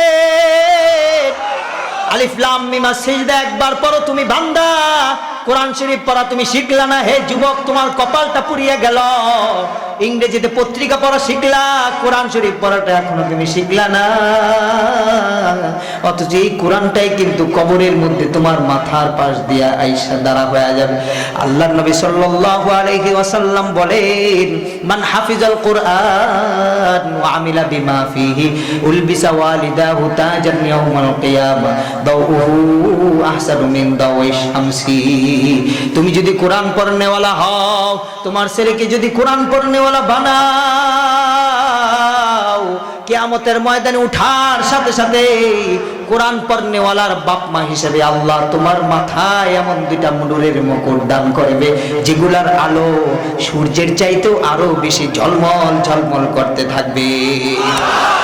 পড়বানি কোরআন, আরো জোরে আওয়াজ দিয়ে বলো পড়বানি। সামনে বাড়তে চাই, 1 নাম্বার কোরআন আরশের নিচে স্থান পাবে। 2 নাম্বার আমানত, আল্লাহর আরশের নিচে আমানত চলিয়া যাবে। একটু ব্যাখ্যা এসে তোমাদেরকে বলতে চাই, দোস্তরে, আল্লাহ রাব্বুল আলামিনের হাতগুলা আমাদের জন্য একটা আমানত, শরীরের প্রত্যেকটা অঙ্গ প্রত্যঙ্গ আমাদের জন্য আমানত। এ কারণেই তো অঙ্গগুলা বিক্রি করা জায়েজ নাই। রক্ত কারো লাগবে, তুমি ফ্রি দিতে পারবা, রক্ত কিন্তু বিক্রি করা জায়েজ নাই। কিডনি তুমি আরেকজনের লাগবে, ফ্রি ফ্রি দিতে পারবা, কিন্তু তুমি এটারে বিক্রি করতে পারবা না, কেননা এটার মালিক তুমি না, এটার মালিক হলো একমাত্র আল্লাহ। এই জন্যই আল্লাহর নবী বললেন, আল্লাহর এই জান কেউ যদি আত্মহত্যার মাধ্যমে আত্মহত্যা করে, ছুরি দিয়া কেউ যদি নিজের জানকে হত্যা করে ফেললো, আল্লাহর নবী বললেন গুনাহগার পাপাচার বান্দারা জাহান্নাম থেকে নিষ্কৃতি পাইয়া জান্নাতে যাওয়ার সুযোগ আছে, কিন্তু এই আত্মহত্যাকারীর চিরস্থায়ী তার জন্য জাহান্নাম। কেন? সে আল্লাহর দেওয়া এই সমস্ত অঙ্গগুলাকে অপব্যবহার করেছে। দোস্তরে এবার সামনে আসো। আল্লাহর নবী বললেন, হে যুবক, তোমার হাতগুলা তোমার কাছে আমানত, তোমার পাগুলা তোমার কাছে আমানত। এই জন্য এই অঙ্গ প্রত্যঙ্গ গুলা কিয়ামতের মাঠে তোমার মুখ বন্ধ করে দিবে, আর এগুলা কথা বলবে, জোরে জোরে আল্লাহকে বলবে, আল্লাহ। রাত্রের গভীরে বসে বসে বেড়ায় ফেসবুক চালাইছিল, মাওলা রে, খারাপ নায়িকাদের গানগুলা এই হাত দিয়া ডাউনলোড করেছিল রে মাওলা, আল্লাহ তুমি আজকে তুমি তারে মাফ করিও না। হাতগুলা আল্লাহর দরবারে কথা বলবে, পাওগুলা আল্লাহর দরবারে কথা বলবে। আল্লাহর নবীজি বলতেছেন, শুনো, ইয়াতাহারাজুনা কাতাহারুজিল হিমা, রাস্তার পাশে যেরকম কুকুর এবং কুত্তি খারাপ কাজ করা আরম্ভ করিয়া দেয়, আমার উম্মত একটা সময় আসবে রাস্তার পাশে বসে তারা জিনা ব্যভিচার করা আরম্ভ করিয়া দিবে। এই দৃশ্যটা দেখার জন্য 10 বছর পরে যাওয়ার প্রয়োজন নাই, এখন তাকাইলেই দেখবা বোটানিক্যাল গার্ডেন সহ অন্যান্য গার্ডেনে রাস্তার পাশে বসে আকাম শুরু হয়ে গেছে। পাশে দিয়া চেয়ারম্যান সব যায়, পাশে দিয়া এমপি সব যায়, মেম্বার সব যায়, পুলিশ ইন্সপেক্টর যায়, কিন্তু কেউ তাদেরকে কিছু বলে না, কেননা এটা নাকি অপরাধী না। তাদের কাছে নাকি এই যুবক যুবতীর প্রেম আর এই সমস্ত মিলামিশা নাকি কোনো অপরাধী না। বাংলার জমিনে যত পুলিশরা আছে চোর বাটপার ধরার জন্য, তারা যদি বন্দুকের বাট দিয়া ওই সমস্ত প্রেমিক প্রেমিকার যুবকদের পাছার মধ্যে বাড়ি লাগায়া বলতো, এই বেড়া তুই এই ছেলে কার ভন্ডেলিয়া তুই এখানে আড্ডা মারতেছ, তাড়াতাড়ি বাসায় জানা হলে কিন্তু মামলা করে দিব, দেখবেন বাংলাদেশের অর্ধেক মানুষ এমনি ভালো হয়ে যাইত। সৎ কাজের আদেশ আর অসৎ কাজের নিষেধ কি শুধুমাত্র হুজুররা করবে, না দায়িত্বশীলদেরও করতে হবে? জোরে আওয়াজ দিয়ে বলো। মুহতারাম উপস্থিতি, আল্লাহর নবীজি বলছেন, কিয়ামতের আগে আমার উম্মত রাস্তার পাশে যেরকম কুকুর কুত্তি আকাম শুরু করে, আমার উম্মত এই কাজটা করা আরম্ভ করবে। আল্লাহর নবীজি বললেন, শোনো, লাম তাজহারিল ফাহিশাতু ফি কওমিন ক্বাত্তু ইল্লা ফাশা ফীহিমুত তাউন ওয়াল আউজা। আল্লাহর নবী সাল্লাল্লাহু আলাইহি ওয়াসাল্লাম বললেন, শোনো, যেই জাতির মধ্যে জিনা ব্যভিচার বেড়ে যাবে, লাম তাজহারিল ফাহিশাতু ফি কওমিন ক্বাত্তু, যেই জাতির লোকেরা হাতের দ্বারা জিনা করবে, যেই জাতির লোকেরা পায়ের দ্বারা জিনা করবে, যেই জাতির লোকেরা চোখ দিয়া জিনা করবে, যেই জাতির লোকেরা কলব দিয়া জিনা করবে, জানুনি, যেই জাতির লোকেরা হাত দিয়া ফেসবুক দিয়া চালায় ইন্টারনেট আর সমস্ত এগুলা ব্রাউজ করে খারাপ গানগুলা ডাউনলোড করে করে হাতের জিনা করবে, যেই যুবকরা চোখ দিয়া টিভিগুলা তাকায়া তাকায়া ল্যাংটা মেয়েদের নাচগুলা দেখা দেখা চোখের জিনা করবে, পাও দিয়ে হাইটা হাইটা বান্ধবীর সাথে কথা বলার জন্য যাবে যুবক রে, এই যুবকের পাওগুলা আল্লাহর দরবারে মসজিদে যায় নাই, যুবকের পাওগুলা গিয়েছে একমাত্র বান্ধবীর কাছে, যুবকের পাওগুলা গেছে সিনেমা দেখার জন্য। আল্লাহর নবীজি বলতেছেন, কোন জাতির মধ্যে যদি এরকম জিনা ব্যভিচার বেড়ে যায়, লাম তাজহারিল ফাহিশাতু ফি কওমিন ক্বাত্তু ইল্লা ফাশা ফীহিমুত তাউন ওয়াল আউজা, তাদের মধ্যে আমি আল্লাহ 2টা রোগ দান করে দিব। এক নাম্বার হইল তাউন, দ্বিতীয় নাম্বার হইল ওয়াল আউজা। আমি আল্লাহ রাব্বুল আলামিন আরেক হাদিসের মধ্যে আছে, আনজালতু আলাইকুম আল কাহাত, জিনা ব্যভিচার বেড়ে গেলে আমি আল্লাহ দুর্ভিক্ষ নামায় দিব, দুর্ভিক্ষ। এমন জিনা ব্যভিচার বাড়বে, পেঁয়াজের কেজি 300 টাকা দিয়েও কিনতে পারবা না, আমি আল্লাহ 500 টাকা পর্যন্ত উঠায় দিব। জিনা ব্যভিচার বন্ধ কর, না হলে কিন্তু পেঁয়াজ 1000 টাকা কেজি কিনা তারপরে খাইতে হবে। কথা বলো না কেন জোরে আওয়াজ দিয়া? লবণের কেজি বাড়বে বাড়বে, গুজব শোনা যাইতেছে। এই যুবক, তোমার জিনার কারণে দ্রব্যমূল্য আজকে বেড়েছে। আল্লাহর নবী তো হাদিসের মধ্যে এটাই বলতেছে, জিনা ব্যভিচার বন্ধ কর, তওবা কইরা পাক্কা সাচ্চা মুসলমান তুই হয়ে যা। তোর হাতগুলা পবিত্র কর রে যুবক, তোর পাওগুলা পবিত্র করো। তোমার মোবাইলের থেকে প্রেমিকার নাম্বারটা আজকে তুমি যদি দাঁড়ায় ডিলিট করে দিতে পারো, আল্লাহ বলেন তুমি হেদায়েতের পথে আসার জন্য এতটুকু কাজ করো, আমি আল্লাহ টাইনা টাইনা তোমাকে আমি জান্নাতের পথে নিয়ে আসবো। জিনা ব্যভিচার ছাড়তে কারা কারা রাজি আছে? কারা কারা রাজি আছে? হাত তুলে আল্লাহকে দেখাই। নারায়ে তাকবীর। হাত নামান, হাত নামান। আল্লাহর নবী বললেন শোনো, লাম তাজহারিল ফাহিশাতু ফি কওমিন কত্তু, কোন কওমের মধ্যে জিনা ব্যভিচার বেড়ে যাবে, আমি তাদের মধ্যে ওই সময় দ্রব্য মূল্যের ঊর্ধ্বগতি করে দিব, এমন কহাত এমন দুর্ভিক্ষ দান করব, দেখবা ডাস্টবিনে গিয়া পড়বা, এরপরেও চাল তোমরা খুঁজে পাইবা না। আল্লাহর নবীজি বললেন শোনো, এত বাহাদুরি দেখাইও না, দ্রব্যমূল্য টান পড়লে বিমান দিয়ে নিয়ে আসবে না, না, আমি আল্লাহ যদি কোনো জাতির প্রতি অসন্তুষ্ট হয়ে যায়, কোনো বিমান টিমান কাম হবে না, ওই জাতি না খায়া মরবে, এরপরও গুনাহ যদি না সারে, তারপরে আমি আল্লাহ কিন্তু তাদেরকে এরকম ভাবে আযাব দান করব। আল্লাহর নবী সাল্লাল্লাহু আলাইহি ওয়াসাল্লাম আরো বলতেছেন শোনো,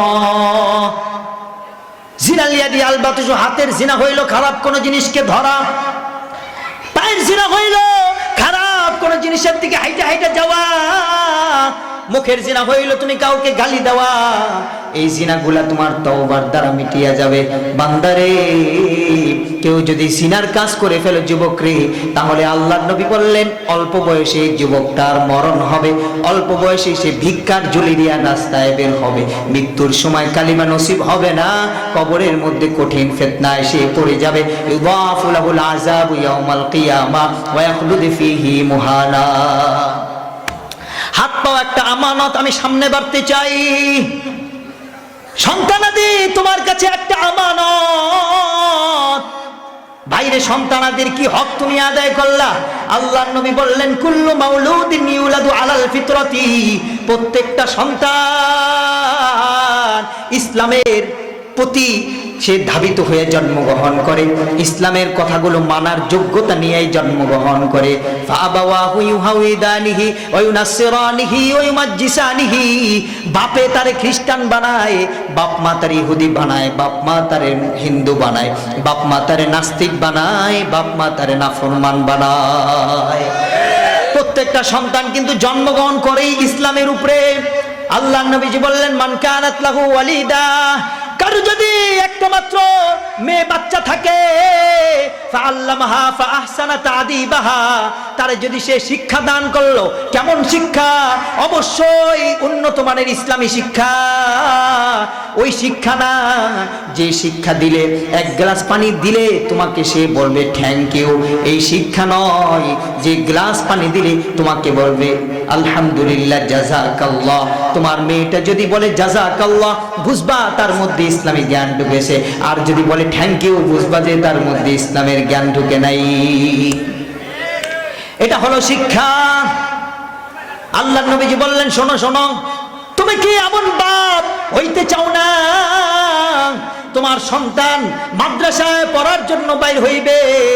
মাদ্রাসায় পড়ার জন্য বাইর হইলে আল্লাহর নবী বললেন শোনো, তোমার সন্তান যদি মাদ্রাসায় পড়ার জন্য শুধুমাত্র বাইর হয়, ইন্নাল মালাইকাতা লা তাদাউ আজনিহাতা লিদাল্লি তালিবিল ইলম, তোমার সন্তান মাত্র দিন শিখার জন্য বের হবে,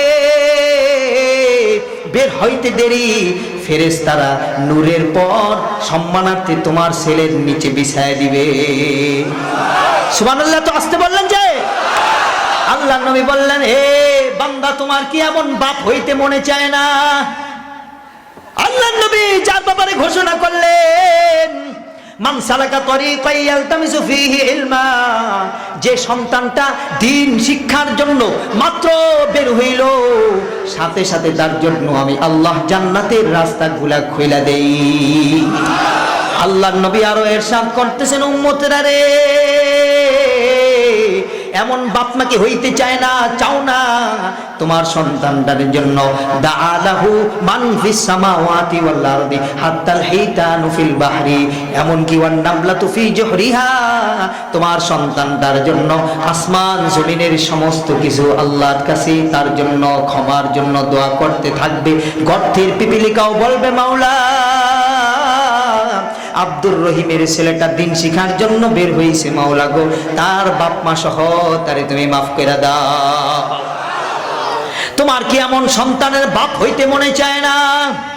যেই সন্তানগুলা মাদ্রাসায় গিয়ে তাইসির পড়বে, মিজান পড়বে, নাহবের পড়বে, হিদায়াতুন নাহু পড়বে, কাফিয়া জামাত পড়বে, সরে বেকায়া পড়বে, খুদিরি পড়বে, জালালাইন পড়বে, মিশকাত পড়বে, দাওরা হাদিসের কিতাবগুলো পড়বে, বুখারী শরীফে ৭৫৭৪টা হাদিস তোমার ছেলে পড়বে, মুসলিম শরীফের ৭৪৬৩টা হাদিস পড়বে, তোমার ছেলে আবু দাউদ শরীফের ৫২৫২টা হাদিস পড়বে, তোমার ছেলে তিরমিজি শরীফের ৩৯৯৯টা হাদিস পড়বে, তোমার ছেলে নাসাই শরীফের ৫২৭২টা হাদিস পড়বে, তোমার ছেলে ইবনে মাজাহ শরীফের ৪৩৯৯টা হাদিস পড়বে। জাতির ইমাম হইয়া জাতির সামনে বইসা পুরা দিনের কথাগুলো মানুষকে শোনাবে, আর তার কথায় হাজার হাজার মানুষ দিনের পথে ফিরে আসবে। এমন বাপ কি হইতে মনে চায় না যে বাপ কিয়ামতের মাঠে উঠে দেখবে আল্লাহ তাআলা তোমার সন্তানটারে বলবে, হে হাফেজ, তোর জাহান্নামে তোর ঘর থেকে যে 10টা যুবক জাহান্নামে হয়ে গেল, তোর বাপ মা যদি জাহান্নামে চলিয়া যায়, তোর বাপ মা এবং তোর পরিবারের মধ্য থেকে যদি 10টা মানুষ জাহান্নামের অধিকারী হয়ে থাকে, আমি আল্লাহ তোরে সুপারিশের অধিকার দান করলাম। 10 জন মানুষকে ধইরা ধইরা তুই জান্নাতে নিয়ে যাওয়ার জন্য সুপারিশ করার অধিকার আমি দিয়ে দিলাম। আল্লাহু আকবার, বড় জোরে আওয়াজ দিয়া বলো আল্লাহু আকবার। সন্তানাদি গুলারে মাদ্রাসায় পড়াইবানি, জোরে আওয়াজ দিয়া বলো পড়াইবানি। এ ভাইগুলারে হাফেজ বানাইবানি, জোরে আওয়াজ দিয়া বলো। কবরের বাতি জ্বালাইতে রাজি আসুনি, জোরে আওয়াজ দিয়া কও মুসলমান। হাত নামাও, হাত নামাও। 2 নাম্বার আমানত সন্তানাদি, 3 নাম্বার আমানত হইল তোমার বাপ মা তোমার কাছে 3 নাম্বার আমানত।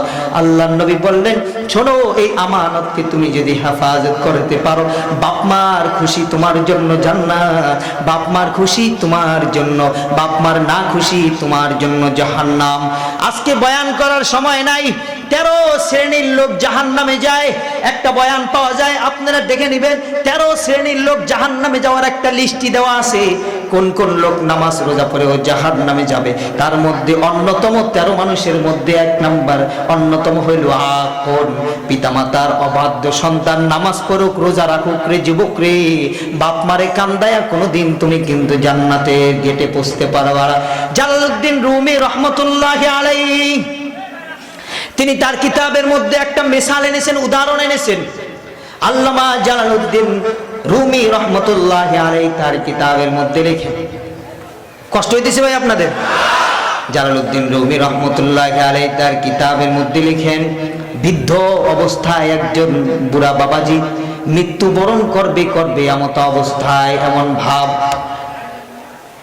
এ সময় সে তার সন্তানকে বলতেছে, সন্তান, জিন্দিগিতে বহু আশা তুমি পূরণ করলা, আজকে জিন্দিগির শেষ আশা একটু তুমি পূরণ করবানি। সন্তানকে বলতেছে, সন্তান বলতেছে, আব্বাজি, জিন্দিগির বহু আশাই তো পূরণ করলাম, এমন কি আশা বাকি রইল যে আশাটা এখনো পর্যন্ত পূরণ হয় নাই। বাপ বলতেছে, সন্তান, আমার আপেল খাইতে মনে চায়। সন্তান বলতেছে, বাবাজি, আপেল এটা কি কোনো ব্যাপার নাকি? আমি তাড়াতাড়ি কোনাবাড়ি বাজারে যাইতেছি, কোনাবাড়ি বাজারে গিয়ে আমি এখনই আপেল কিনা নিয়ে আসবো। সন্তান বাজারে যায়, বাজারে যায়া 1 ঝুড়ি আপেল কিনার সাথে সাথে বাপের কাছে নিয়ে আসছে। বাবার দরবারে নিয়ে এসে বলছে, আব্বাজি, আপনি আপেলগুলো খাইতে থাকেন, জিন্দেগির শেষ আশাটা আপনি পূরণ করবেন। বাবা বলতেছে, সন্তান রে, এইখানে বৈশা আপেল খাইতে চাই না, ওই যে দূরের পাহাড় দেখা যায়, পাহাড়ে ওইটা বৈশা বৈশা খাবো। সন্তান বলতেছে বৃদ্ধ অবস্থায় আমার বাবার মাথা বুঝি পাগল হয়ে গেছে, কেন এমন শর্ত লাগাইলো, কেনই বা পাহাড়ের মধ্যে উঠে আমার আব্বা খাইতে চাইল। আচ্ছা যেহেতু কিছুদিন পরে মারা যাবে, শেষ আশাটা পূরণ করি। হাঁটতে পারে না, কাঁধের উপরে উঠাইয়া তারপরে বাবারে নিয়া ওই পাহাড়ের উপরে উঠা গেছে সন্তান। আপেলগুলো হাতে নিয়ে পাহাড়ের উপরে উঠলো, আপেলগুলো সন্তান বাপের সামনে দিল আর বলল, আব্বা আপনি এখন আপেল খাইতে থাকেন, হাওয়ায় আর বাতাসে বাতাসে আপেলগুলো খাবেন, জিন্দেগির শেষ আশাটা আপনি পূরণ করিয়া লন। বাপ করেছে কি একটা আপেল হাতে লয় আর কেমন জানি ইটা মেরে মেরে পাহাড়ের নিচে ফালায় দেয়। দ্বিতীয় আরেকটা আপেল হাতে লয়, আবার ঢিলা দিয়ে পাহাড়ের নিচে ফালায় দেয়। সন্তান দূর থেকে তাকায়া তাকায়া তামাশা দেখে, আমার বাপের মাথা বড় খারাপ হয়ে গেছে, কেন আপেলগুলো না খাওয়ার সাথে সাথে পাহাড়ের নিচে ফালায় দেয়। সবগুলা পাহাড়ের নিচে আপেল ফালানো শেষ। এবার সন্তানকে বাপ বলতেছে, সন্তান রে তুমি যাও আপেলগুলা টোকায় নিয়ে আসো, টোকায় আনলে আমি আবার খাবো। সন্তান বলতেছে আমার বাপের মাথা তো পুরাই খারাপ হয়ে গেছে, বুড়া মিয়া তার বুঝি ছিঁড়ে গেছে গা, এজন্য আমাকে এমন আদেশ করতেছে। আচ্ছা যাই কষ্ট কইরা, ছেলেটা সরকারি চাকরিজীবী, পাহাড়ের নিচে নামলো। পাহাড়ের নিচে নাই মা একটা দুইটা করে একটু আপেল টোকায় টোকায় বাপের সামনে আইনা আবার হাজির করিয়া দিল। বাপ আবার আপেলগুলা নিয়ে নিয়ে নিচের দিকে ছুঁড়া ফালাইতেছে, নিচের দিকে নিয়ে নিয়ে ছুঁড়া ফালায়। সন্তান বলতেছে আপনি এটা কি করেন আব্বাজি? বলে কোনো কথা বইল না, আমারে কাজ করে দাও। সবগুলা আপেল ফালানো শেষ। এমন সময় বাপ বলে, সন্তান আবার তুইলা নিয়ে আসি, এবার তুইলা আনলে আমরা খাবো। সন্তান এবার মাথার মধ্যে তার রাগ উঠে গেছে, বাপরে গালি দিয়া বসছে, তার ছিঁড়া গিয়েছে। তো এই কারণে আপনি বুঝি এরকম কথাবার্তা বলেন, চলেন ভাই চলেন, আপনি এমন আবল তাবল কথা বলতেছেন, একবার নিচের থেকে উঠাই না দিছি, আপনি খান নাই, দ্বিতীয়বার আবার ফালাইলেন, আপনি খাইলেন না, তৃতীয়বার আবার আমারে আনতে বলতেছেন। না না এবার আনতে পারবো না, বহু কিলোমিটার নিচে যাইতে হয়, এত কষ্ট করে আমি নিচে আনার জন্য যাব না, চলেন বাড়িতে চলেন। বাপ এবার সন্তানকে ডাক দিয়া বলতেছে, সন্তান এখানে তো আমি আপেল খাইতে আসি নাই রে সন্তান, জীবনের একটা শিক্ষা দেওয়ার জন্য আমি এসেছি। আমি একবার ছোট্টবেলায় টেনিস বল তোমাকে কিনে দিয়েছিলাম, তুমি আমারে বলেছিলা আব্বাজি আমি এখানে খেলবো না, পাহাড়ের উপরে গিয়া খেলবো। তোমার আশা পূরণ করার জন্য আমি আব্বা তোমারে পাহাড়ের উপরে উঠাইছি, একবার নয় দুইবার নয় 100 বার তুমি বলটা ফালায় দিছো। আমি নিচের থেকে আবার কুড়ে বলটা আইনা তোমার গালে চুমা দিয়ে আমি আবার তোমার হাতের মধ্যে বলটা দিছি। আমি কিন্তু একবারের জন্য বিরক্ত হই না। যুবক রে, আমার সন্তান একবারের মাথায় দুইবার তোরে আপেলটা আনতে বললাম। তুমি সন্তান খেদমত করতে পারো, কিন্তু এখনো পর্যন্ত পরিপূর্ণ বাপ মার খেদমত তুমি করতে পারো নাই। আল্লাহর নবী বলতেছেন, শোনো শোনো, ছোট্টবেলায় তোমার মা তোমার পিছনে পিছনে প্লেট নিয়ে যখন ঘুরবে, তোমার বাবা যখন পিছনে পিছনে তোমার ফোনে মোবাইল করবে, এই যুবক আরিফ তুমি কি পড়ছো নাকি, স্কুলে গিয়া পড়ছো নাকি, স্কুলে গেলে আবার সংবাদ দিবে, ভালো করে পড়ছো নাকি, টাকা পয়সা লাগবে নাকি, এরকম ভাবে বারবার তোমার পিতা তোমাকে ফোন দেয় ছোটবেলায়। আল্লাহর নবীজি বলতেছেন, শোনো, যখন তোমার মা তোমার পিছনে দৌড়ায়, যখন তোমার বাপ সব সময় তোমার খোঁজ খবর লয়, ওই সময় সদাচরণ বাপ মার সাথে কথার বলা কোরআনের মধ্যে নাই। ওই সময়তে তুমি করবাই ওইটা আলোচনার বাইরে। আল্লাহ তাআলা বলতেছেন, শোনো, যখন তুমি কামাই রোজ করবা,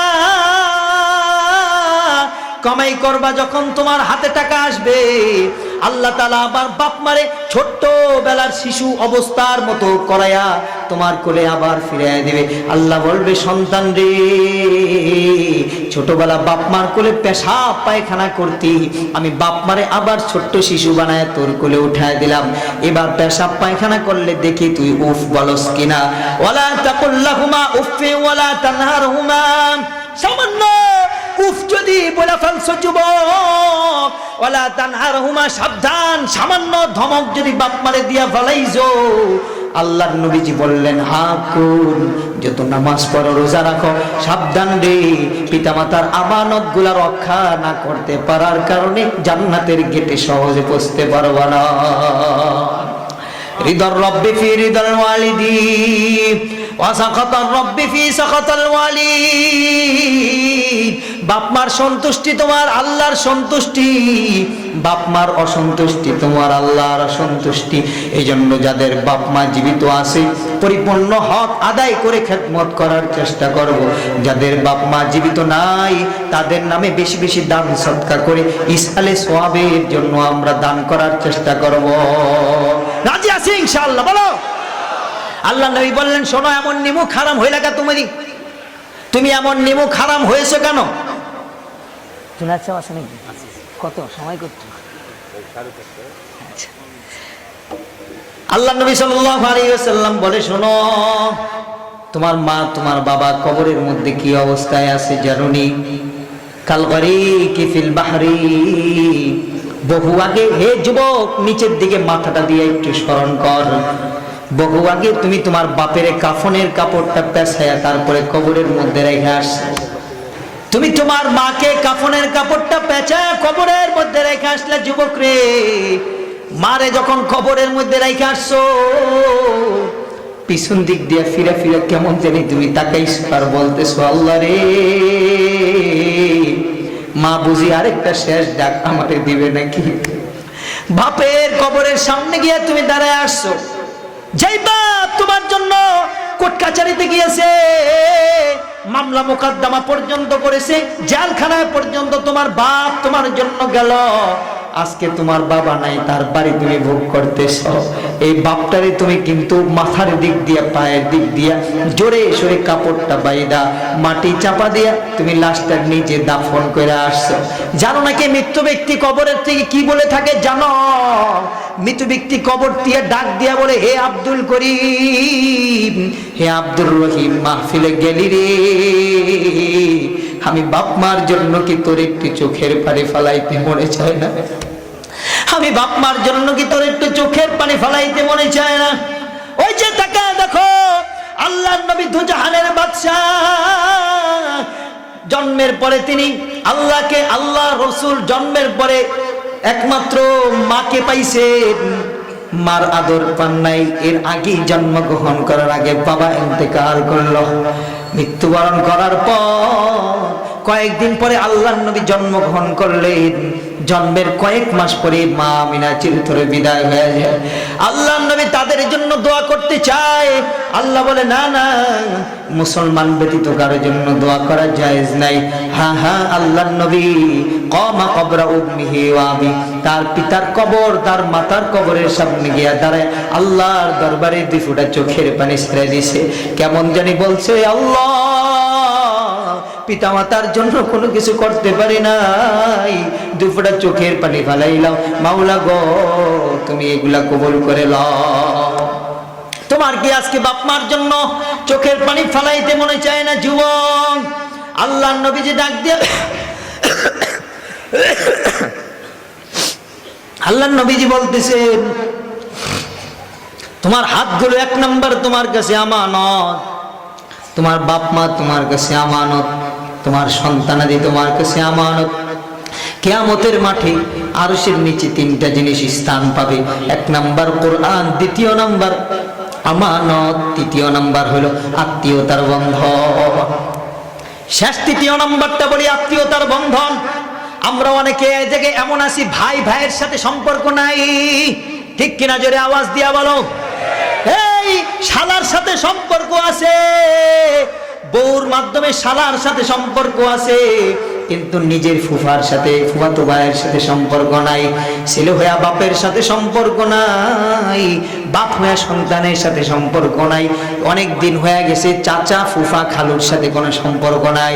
এ যুবক শুনে রাখো, আল্লাহর নবী বললেন মান ওয়াসালাহু ওয়াসালাহুল্লাহ ওমান কতাহু কতাহুল্লাহ। আত্মীয়তার বন্ধন যে ব্যক্তি রক্ষা করবে, আমি আল্লাহ কিয়ামতের ময়দানে তাকে রক্ষা করে জান্নাতে প্রবেশ করায় দেব। আল্লাহর নবীজি আরো বলতেছেন মান আরাদা আইয়ুবারিকা ফি রিজকিহি,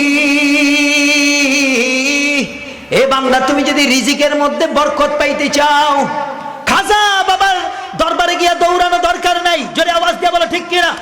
এ ভণ্ড পীরের দরবারে গিয়া দৌড়ানো তোমার দরকার নাই, রিজিকের মধ্যে বরকত দরকার। আল্লাহর নবীজি বললেন আইয়াসিল ফালিয়াসিল রাহিমা, আত্মীয়তার বন্ধনগুলা ঠিক করো, আমি আল্লাহ অটোমেটিক তোমার রিজিকের মধ্যে বরকত দিয়ে দেব। আল্লাহ নবী সাল্লাল্লাহু আলাইহি ওয়াসাল্লাম বললেন কিয়ামতের মাঠে এই তিনটা জিনিস মানুষের পক্ষে ঝগড়া করা আরম্ভ করবে। কোরআন শরীফ আল্লাহর দরবারে ঝগড়া করবে, আমানত দ্বারা বলবে আল্লাহ আমি আমানত, এই ব্যক্তি আমাকে রক্ষা করেছে, আল্লাহ গো তুমি এই ব্যক্তির রক্ষা করো। যে ব্যক্তি আমানতের রক্ষা করবে না, আল্লাহর কাছে এইগুলা বলবে আল্লাহ তারে তুমি জাহান্নামে দিয়া দাও। 3 নাম্বার আত্মীয়তার বন্ধন দাঁড়ায় যাবে বন্ধন, আল্লাহ এই ব্যক্তি আমাকে রক্ষা করেছে তাকে তুমি রক্ষা করো, আল্লাহ এই ব্যক্তি আমাকে ছিন্ন করেছে তাকে তুমি ছিন্ন করিয়ে দাও। এরকম 3টা জিনিস আল্লাহর দরবারে আমানত হিসেবে দাঁড়াবে। দোস্তরা রে, হাদিসের মধ্যে আসছে জান্নাত ওয়ালারা জান্নাতের মধ্যে দাঁড়াবে, জাহান্নাম ওয়ালারা জাহান্নামের মধ্যে সিরিয়াল দিয়ে দাঁড়াবে। জান্নাতীরা জান্নাতের ময়দানে সিরিয়াল দিবে জান্নাতে প্রবেশ করার জন্য, জাহান্নামীরা জাহান্নামে যাওয়ার জন্য সিরিয়াল দিয়ে দাঁড়াবে। আল্লাহর নবীজি বলতেছেন হঠাৎ এক জাহান্নামীর থেকে লাইন থেকে একজন ব্যক্তি জোরে সরে জান্নাতি ব্যক্তিকে একটা ডাক দিবে, আমা তারিফুনি। হাদিসের মধ্যে আসছে জাহান্নামী ব্যক্তিটা বলবে ভাইজান আমারে চিনুনি, আমারে একটু লয়ে যাও। এই ব্যক্তি বলবে কেন ভাই, আমি তো জান্নাতের টিকিট পেয়েছি, এই যে দেখো আমার কাছে ভিআইপি টিকিট আছে জান্নাতে প্রবেশ করান। ওই লোক ওইখানে তাকা তাকা বলবে ভাইয়া একটু কথা শোনো, একটু কথা শোনো, এরপরে জান্নাতে যাও। আল্লাহর নবীর হাদিস শুনাইতেছি, আল্লাহর কসম বিন্দু মাত্র যার কথার মধ্যে মিথ্যার কোনো অবকাশ নাই। আল্লাহর নবীজি বললেন ওই ব্যক্তি ডান দিক থেকে বাম দিকে ডাক দিবে, জাহান্নামী ব্যক্তি জান্নাতি ব্যক্তিকে ডাক দিয়া বলবে ভাইরে তুমি আমারে চিনো নাই? জাহান্নামী জান্নাতি ব্যক্তিটা বলবে না চিনলাম না। জাহান্নামী ব্যক্তিরা বলবে কেন তুমি চিনলা না? ইন্নী ওয়াহাবতু লাকা ওযুআন ইন্নী সাকাইতুকা শুরবাতান, আমারে তুমি কেন চেনো নাই? দুনিয়ায় তোমার একটু উপকার করেছিলাম মনে আছে নাকি? দুনিয়ায় তোমার ইন্নী ওয়াহাবতু লাকা ওযুআ, তোমার একটু ওযুর পানি ছিল না, আমি তোমাকে ওযুর পানির ব্যবস্থা করে দিয়েছিলাম মনে আসেনি? আমি তোমাকে ইন্নী সাকাইতুকা শুরবাতা, আমি তোমাকে এক ঢোক পানি আমি পান করিয়েছিলাম। লোকটা হঠাৎ করে মাথা ঘুরে যাবে আর বলবে হ্যাঁ হ্যাঁ হ্যাঁ আমার মনে পড়েছে, পারিজাত এই মাঠের মধ্যে তুমি আমাকে দান করেছিলা, তুমি আমার দিনের জন্য সহযোগিতা করেছিলা, তুমি আমাকে একটু ওযুর পানির ব্যবস্থা করে দিয়েছিলা, তুমি আমাকে একটু পানি পান করিয়েছিলে, আবার মনে আছে? আল্লাহর নবীজি বলবে ওই সময় জাহান্নামী ব্যক্তিরা বলবে ভাইজান রে আজকে তুমি জান্নাতে চলে যাও, আমি কেন জাহান্নামে? আল্লাহর নবীজি ওই সময় বলেন জান্নাতি ব্যক্তিটা বলবে আল্লাহ, জোরে আওয়াজ দিয়া বলো আল্লাহু আকবার। জান্নাতি ব্যক্তিটা ডাকে, পুরা কিয়ামতের মাঠ কেঁপে উঠবে, কম্পন সৃষ্টি হয়ে যাবে। আল্লাহ রাব্বুল আলামিন তাকে দেখবেন কে এত জোরে ডাক দিল। ওই ব্যক্তিরা বলবে আল্লাহ গো আজকে শুধু আমি জান্নাতে একা যাইতে চাই না, কেন কেন তোমার হাতে টিকিট, ওই যে বন্ধুটা পাশে দাঁড়ায় রইছে। আল্লাহর কাছে বলবেন আল্লাহ দুনিয়ায় একদিন আমি বিপদে পড়েছিলাম, এই ব্যক্তিটা আমারে সহযোগিতা করেছিল মাওলারে, মাওলা গো আজকে আমি তারে না লইয়া জান্নাতে যেতে চাই না।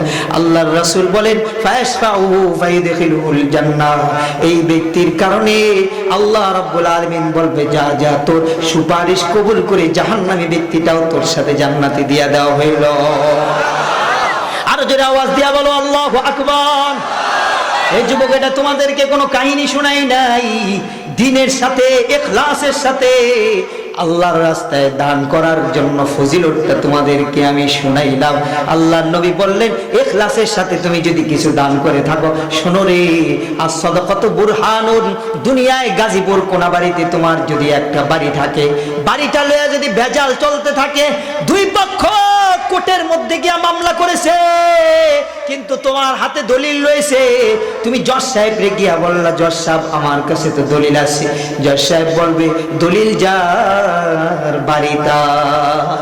আল্লাহর নবীজি বললেন শোনো as-সাদাকাতু বুরহানুন, দান এটা কিয়ামতের ময়দানে এমন এক দলিল হয়ে যাবে রে, তুমি এই দান দিয়ে আল্লাহকে বলবে আল্লাহ আমার তো জাহান্নামের ফয়সালা হয়ে গেছে, কিন্তু আমি দান করেছিলাম আমার কাছে দলিল আছে।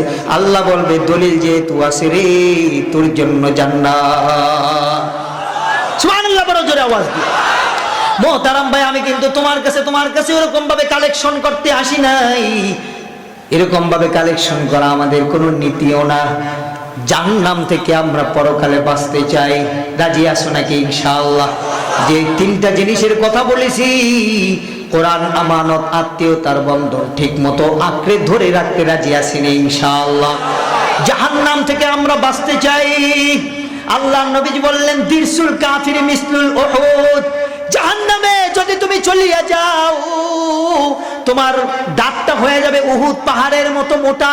উহুদ পাহাড় একবারে 4 কিলোমিটার লম্বা, 8 কিলোমিটার প্রশস্ত, এক একটা দাঁত যদি এত বড় বড় হয়ে যায়, মনে রেখো তোমার মুখটা কি পরিমাণ বড় হবে, 32টা দাঁত কি পরিমাণ বড়। আল্লাহর নবীজি বললেন জিলদুল কাফির মিসলু 40 জিলদান, কারো ওই এই ব্যক্তির জিরাআন, জাহান্নামী ব্যক্তির গায়ের চামড়াটা